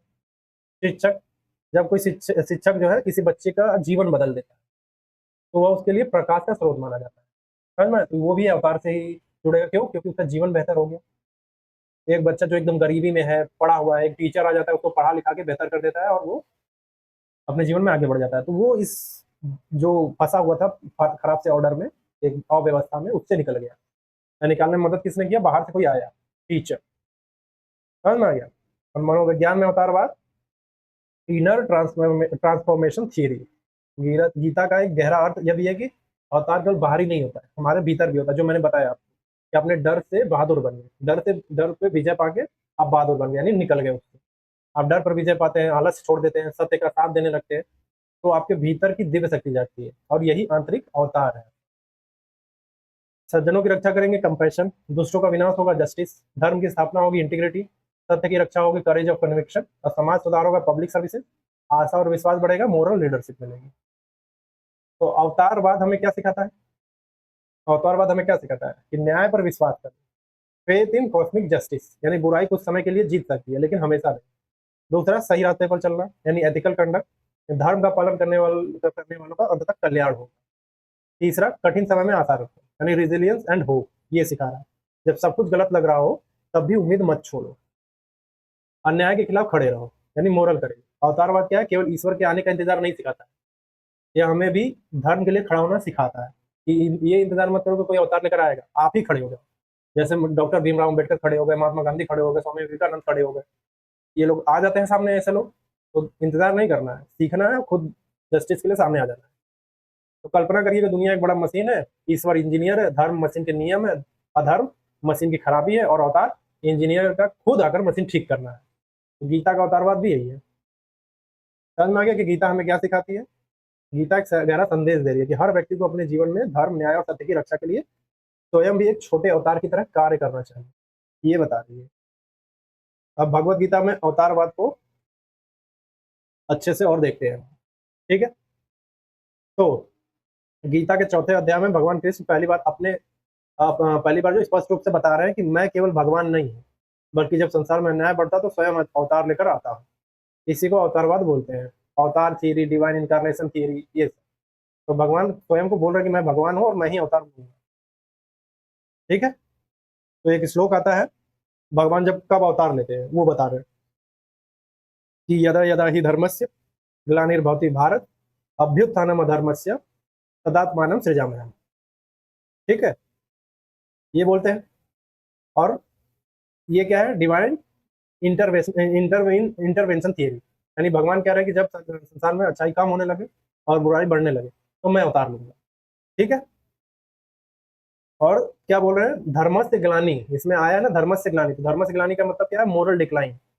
जब समाज में सत्य कम हो जाए, ईमानदारी पूरी खत्म हो जाए, न्याय कमजोर हो जाए, तब धर्म की ग्लानि होती है। यानी भ्रष्टाचार बढ़ना, फेक न्यूज फैलना, अपराध बढ़ना, रिश्वतखोरी होना, ये सब धर्म धर्म की गिरावट के उदाहरण है। अब फिर आता है अधर्म से अभ्युत्थानम, मतलब राइज ऑफ इवल फोर्सेस, यानी जब बुराई इतनी बढ़ जाए कि अच्छे लोग डरने लगे। महाभारत में दुर्योधन सत्ता का दुरुपयोग कर रहा था, द्रौपदी का अपमान हुआ, अन्याय बढ़ गया, तो ये अधर्म का बढ़ना था। और आज के समय में अधर्म बढ़ना मतलब महिलाओं का बलात्कार होना, उनके साथ गलत हरकत करना, परिवार मार देना पूरी तरीके से, तो ये अधर्म बढ़ना। अधर्म से अभ्युत्थान है। ठीक, तो अब भगवान अवतार क्यों ले रहे हैं? अब दूसरे श्लोक में देखिए, उसी में परित्राणाय साधुना विनाशाय च दुष्कृता धर्म संस्थापनाय अभ्युत्थानम संभवामि युगे युगे। यानी पर्पज ऑफ डिवाइन इनकारनेशन। भगवान तीन कारण बता रहे हैं। सज्जनों की रक्षा करेंगे, ये मैं बता चुका हूँ, प्रोटेक्शन ऑफ राइटनेस। दुष्टों का विनाश करने के लिए, डिस्ट्रक्शन ऑफ इवल्स। और रिस्टोरेशन ऑफ मोरल ऑर्डर, धर्म की स्थापना के लिए। इसके लिए मैं आऊंगा। और युगे युगे का क्या मतलब है? साइक्लिक डिवाइन इंटरवेंशन, यानी भगवान कह रहे हैं कि मैं केवल एक बार नहीं आता हूँ, जब भी आवश्यकता पड़ेगी मैं आऊंगा, बार बार आऊंगा, फिर आऊंगा, आता रहूंगा। यानी हिंदू परंपरा में आप देखेंगे मत्स्य अवतार, राम अवतार, कृष्ण अवतार, गौतम बुद्ध का जन्म। कुछ परंपराओं में माना जाता है कि गौतम बुद्ध भी अवतार है विष्णु के। तो गौतम बुद्ध इन विभिन्न अवतारों के रूप में मैं आता रहूंगा, ठीक है। तो इनको उन्हीं रूप में देखा जाता है। तो साइकोलॉजी में इनर अवतार थियरी, जो मैं बता चुका हूँ कि बाहरी अवतार नहीं होता है, आंतरिक अवतार भी होते हैं।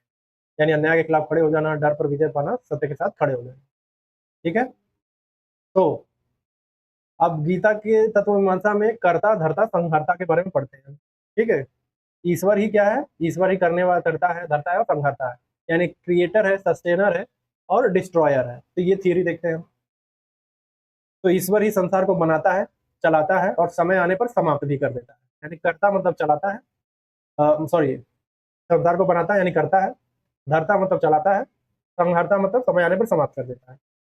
ठीक है। फिल्म का निर्देशक वाला एग्जाम्पल लीजिए। कल्पना करिए कि एक बहुत बड़ी फिल्म बन रही है और इसमें 3 काम होते हैं। फिल्म बनाना यानी कहानी लिखना, कलाकार चुनना, शूटिंग करना, ये कर्ता का काम है, क्रिएटर का। फिल्म को चलाना, शूटिंग की व्यवस्था करना, कलाकारों का मार्गदर्शन करना, पूरी टीम को संभालना, ये धर्ता का काम है, सस्टेनर का। तीसरा, फिल्म समाप्त करना, यानी शूटिंग खत्म, सेट हटाना और प्रोजेक्ट बंद करना। तो ये क्या है? संहर्ता का काम है, डिस्ट्रॉयर का।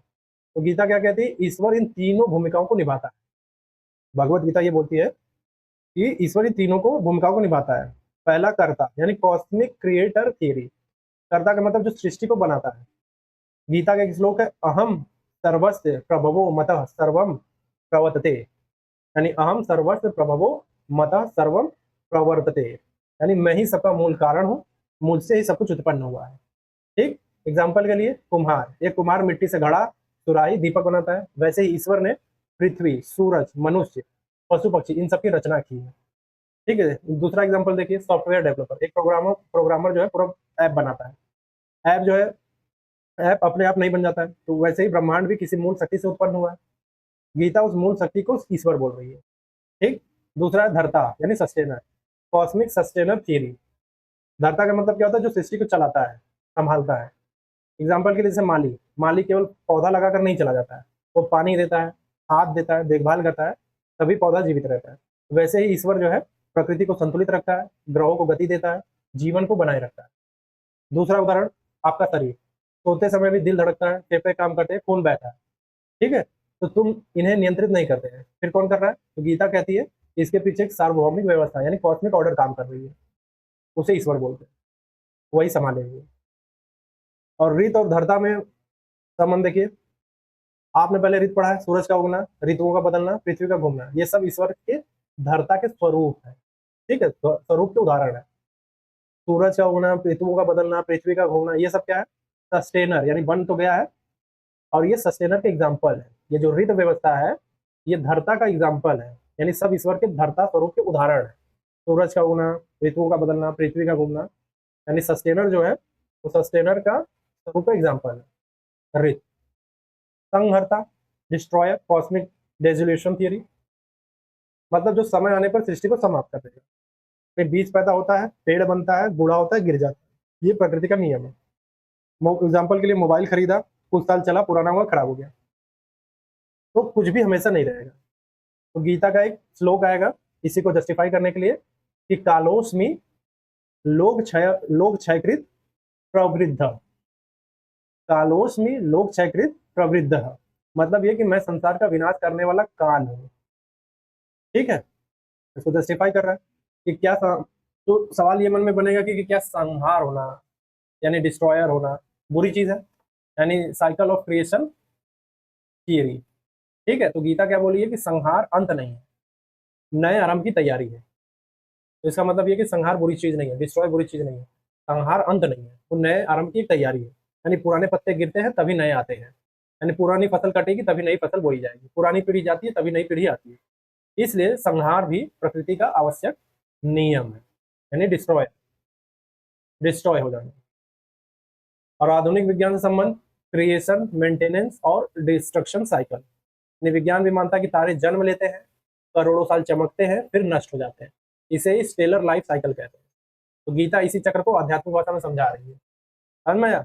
आप ये तो मानते हैं ना कि तारा चमक जन्म लेगा, तारा बनता है, आपने बना होगा तारे कैसे बनते हैं, करोड़ों साल चमकते हैं फिर नष्ट हो जाते हैं। ठीक। इसे स्टेलर लाइफ साइकिल बोलते हैं। तो गीता इसी चक्र को क्या कर रही है, आध्यात्मिक एंगल से समझा रही है। तो कर्ता क्रिएटर प्रिंसिपल रिस्पॉन्सिबिलिटी, धर्ता सस्टेनर प्रिंसिपल यानी केयर ऑफ स्टेवर्डशिप, संहर्ता यानी resolution principle acceptance of change, रीत का पालन कॉस्मिक ऑर्डर यानी इंटीग्रिटी, धर्म का स्थापना यानी मोरल ऑर्डर यानी जस्टिस। ठीक है, तो साइकोलॉजी में acceptance and change theory Gita में क्या सिखा रही है कि हर चीज बदलती है, कुछ भी स्थायी नहीं है और परिवर्तन से डरना नहीं चाहिए। उदाहरण के लिए अगर नौकरी चली जाए तो दुनिया खत्म नहीं हो जाएगी, एक नया अवसर भी आ सकता है। और यही गीता का संहार के बाद सृजन का सिद्धांत है। संहार के बाद सृजन यानी पृथ्वी खत्म भी हो जाएगी तो एक बार फिर नई पृथ्वी एक समय बाद बनेगी, ये चलता रहेगा। तो कल्पना करिए कि संसार एक विशाल बगीचा है, बीज बोने वाला कर्ता, पेड़ की देखभाल करने वाला धरता और पुराने पेड़ हटाने वाला संहर्ता। ठीक है, तो गीता क्या बोल रही है, ये तीनों कार्य करने वाली परम शक्ति ईश्वर है। ठीक है, तो गीता के अनुसार ईश्वर ही सृष्टि का कर्ता, धरता और संहर्ता है, और वही संसार को उत्पन्न करता है, उसका पालन करता है, समय आने पर अपने में विलीन कर लेता है। ठीक है, अब गीता के अनुसार जो ईश्वर का कर्ता, धरता, संहर्ता है, हमारे जीवन में उसका उपयोग क्या है, इसको जानना होगा। ठीक है, तो इसको जो है केवल फिलोसफी है ये नहीं मानना है, ठीक है ना, केवल केवल दर्शन है ये नहीं मानना है। गीता क्या बोलती है कि यदि हम इस सिद्धांत को समझ ले तो हमारा पूरा जीवन बदल सकता है। केवल फिलोसफी के तक मत लीजिए, इसको अप्लाई करिए। पहला है विनम्रता और अहंकार का त्याग होता है। ठीक है, जैसे जब इंसान सफल होता है तो अक्सर सोचता है कि सब कुछ मैंने किया है। तो गीता कहती है कि तुम महत्वपूर्ण हो लेकिन अकेले करता नहीं हो। ठीक है, उदाहरण के लिए किसान को अच्छी फसल मिली तो सवाल मन में आएगा कि क्या केवल किसान जिम्मेदार है, तो उसका जवाब होगा नहीं, बारिश भी चाहिए, मिट्टी भी चाहिए, सूर्य की रोशनी भी चाहिए, प्रकृति का सहयोग भी चाहिए। इसलिए किसान कहता है मैंने मेहनत की लेकिन सब कुछ मेरे नियंत्रण में नहीं था। ये विनम्रता है, ये सीख सकते हैं हम कर्ता धर्ता संहर्ता। तो यूपीएससी एथिक्स में कनेक्शन है विनम्रता से और ईगो लेस लीडरशिप से, यानी अहंकार रहित नेतृत्व से। दूसरा क्या सीख सकते हैं, समर्पण और विश्वास, फेथ एंड सरेंडर थियरी, यानी जीवन में कई ऐसी चीजें होती हैं जो हमारे नियंत्रण में नहीं होती है। एग्जाम्पल के लिए आपने यूपीएससी की तैयारी पूरी मेहनत से की, पढ़ाई तुम्हारे हाथ में नहीं, तुम्हारे हाथ में थी, परीक्षा देना तुम्हारे हाथ में था, लेकिन प्रश्न कैसा आएगा, प्रतियोगिता कितनी होगी आपके हाथ में नहीं था। तो गीता क्या कहती है कि जो तुम्हारे हाथ में है वह करो, जो तुम्हारे हाथ में नहीं है उसके लिए चिंता मत करो। और साइकोलॉजी में इसे बोलते हैं let it go theory. Let it go theory मतलब ये कि जो नियंत्रित नहीं कर सकते उसे स्वीकार कर लो। जो जो जिस चीज को तुम नियंत्रित नहीं कर सकते, जो तुम्हारे हाथ में नहीं, उसे जाने दो, इस बात को स्वीकार करो, लेट इट गो थियरी। तीसरा कर्म ही सही समझ, कर्म की सही समझ होना यानी कर्मा थियरी। गीता क्या कहती है, कर्म तुम्हारा है, फल ईश्वर के नियमों के अनुसार। ठीक, तो एक छात्र जो है रोज 8 घंटे पढ़ेगा, मेहनत करेगा, लेकिन रिजल्ट आने तक वो शांत रहता है, क्यों, क्योंकि उसने अपना काम कर दिया है। ये सीख लेना। ठीक है, नश्वरता का बोध होना मतलब ये गीता क्या बोलती है, जो पैदा हुआ वो एक दिन समाप्त होगा। उदाहरण के लिए मोबाइल नया आएगा, कुछ साल चलेगा, पुराना हो जाएगा, पेड़ उगेगा, बड़ा होगा, सूख जाएगा, मनुष्य जन्म लेगा, जीवन जीता है, एक दिन शरीर छोड़ देगा। इसीलिए गीता गीता क्या बोल रही है, परिवर्तन से मत डरो, परिवर्तन से मत डरो। पांचवी बात क्या सीख सकते हैं, मृत्यु का भय कम होना। ठीक है, अधिकांश लोग जो है मृत्यु से डरते हैं, क्यों, क्योंकि वे शरीर को ही सब कुछ मानते हैं। गीता क्या बोलती है, शरीर बदलता है, आत्मा नहीं। कपड़ों का उदाहरण ले लीजिए, पुराने कपड़े उतार कर नए कपड़े पहनते हैं, वैसे ही आत्मा पुराने शरीर छोड़ नया शरीर धारण कर लेती है। साइकोलॉजी से कनेक्शन क्या है कि इस विचार से व्यक्ति को मानसिक शांति मिल जाती है, भावनात्मक संतुलन आता है, दुख सहने की शक्ति मिलती है। इससे कि आत्मा जो है, खुद को शरीर मत समझो, आत्मा समझो, क्योंकि आत्मा कपड़े बदलती है, शरीर बदलती है। ठीक है, कठिन समय में धैर्य रखना, रेजिलियंस थियरी मतलब ये कि व्यवसाय में नुकसान हो गया, परीक्षा में असफल हो गए, नौकरी चली गई, सामान्य व्यक्ति सोचता है सब खत्म हो गया, और गीता क्या आके बोलेगी कि यह भी जीवन के एक बड़े चक्कर का हिस्सा है। जिस ईश्वर ने सृजन किया है वह नया अवसर भी देगा, तो चिंता मत करो। पर्यावरण के प्रति जिम्मेदारी सिखाता है, कॉस्मिक स्टेवर्डशिप थियरी मतलब अगर ईश्वर धरता है तो मनुष्य का काम भी सृष्टि की रक्षा करना है। समझ में, यानी ईश्वर सस्टेनर है तो मनुष्य का भी काम है कि सृष्टि की रक्षा करे, पानी बचाना, पेड़ लगाना, नदियों का स्वच्छ रखना। तो ये केवल पर्यावरण संरक्षण नहीं है, ये ईश्वर की सृष्टि का सम्मान करना भी है। अगर धरता है ईश्वर, वो बचा रहा है, इसको बना रहा है, तो आपकी भी जिम्मेदारी है कि उसको रक्षा करें, और ये करके आप ईश्वर का सम्मान करें। ठीक है, तो ईश्वर करता है, क्रिएटर प्रिंसिपल, तो अहंकार कम हो जाता है कि ईश्वर ने सब बनाया है। हम होते ही कौन है बनाने वाले, ईश्वर धरता है, यानी विश्वास बढ़ता है कि ईश्वर मेंटेन कर रहा है, तो हमारी भी जिम्मेदारी है इन सबको मेंटेन करें, प्रकृति को बचाएं। इससे विश्वास बढ़ता है ईश्वर पर। ईश्वर संहरता है, परिवर्तन स्वीकार करना सीखते हैं हम, इससे जीवन में उपयोग है। यानी ईश्वर डिस्ट्रॉय करेगा फिर बनाएगा, यानी सब कुछ परिवर्तन है, तो परिवर्तन को स्वीकार करना सिखाते हैं। कर्म योग, तनाव कम हो जाता है, काम करो, फल की चिंता नहीं, समर्पण करो, यानी मानसिक शांति मिल जाती है इससे, नस्वरता समझो, मृत्यु को भय कम हो जाता है इससे। ठीक है, तो मान लीजिए एक कहानी सुनिए। एक एक नाविक जो है समुद्र में नाव चला रहा था, वो पूरी मेहनत से चप्पू चला रहा था, लेकिन हवा और लहरें उसके नियंत्रण में नहीं थी। और बुद्धिमान नाविक क्या करता है, चप्पू पूरी ताकत से चलाता है, दिशा सही रखता है, लेकिन समुद्र से लड़ता नहीं है। तो गीता क्या कहती है, जीवन भी ऐसा ही है। कर्म करना तुम्हारा काम है, लेकिन पूरे ब्रह्मांड को नियंत्रित करना तुम्हारा काम नहीं है। ठीक है, तो एक लाइन में याद रखिए कि मैं कर्म का अधिकारी हूं, लेकिन पूरे ब्रह्मांड का नियंत्रक नहीं। इस सत्य को समझना ही गीता के कर्ता धर्ता सिद्धांत का व्यवहारिक सार है। समझ में आ गया? तो कर्ता धर्ता सिद्धांत जो है हमें विनम्रता, समर्पण, कर्तव्य निष्ठा, धैर्य और परिवर्तन को स्वीकार करने की क्षमता दे देता है। समझ में आया? एक एक चीज समझ में आ गया? तो कर्ता धर्ता और संहर्ता हमने देखा, और अच्छे से देखा, सारी चीजें समझी, और बहुत अच्छे से हमने सारी चीजों को समझ लिया है। ये पूरा हो चुका है। अब हम क्या करने वाले हैं, अगली क्लास में मिलेंगे। ठीक है, और इसको आप अच्छे से पढ़िएगा। आपने ऋण व्यवस्था देखा, ऋत व्यवस्था देखा, आपने पाप पुण्य देखा, आपने भगवत गीता का अवतारवाद का सिद्धांत देखा। अभी भगवत गीता खत्म नहीं हुई है, भगवत गीता का कुछ और भी कॉन्सेप्ट है जो आपको जानने हैं, वो अगली क्लास में होगा। और यूपीएससी का 2026 का मेंस देना है, तो जबरदस्त तरीके से पढ़िए और समझ समझ के पढ़िए। एक्सप्लेन कर करके जो जिस तरीके से एग्जाम्पल दे के छोटे छोटे बता रहा हूँ, ताकि कॉन्सेप्ट एकदम दिमाग में ऐसे क्लिक करे। ठीक है, तो आज के लिए इतना ही। अब मिलते हैं अगले क्लास में। Thank you.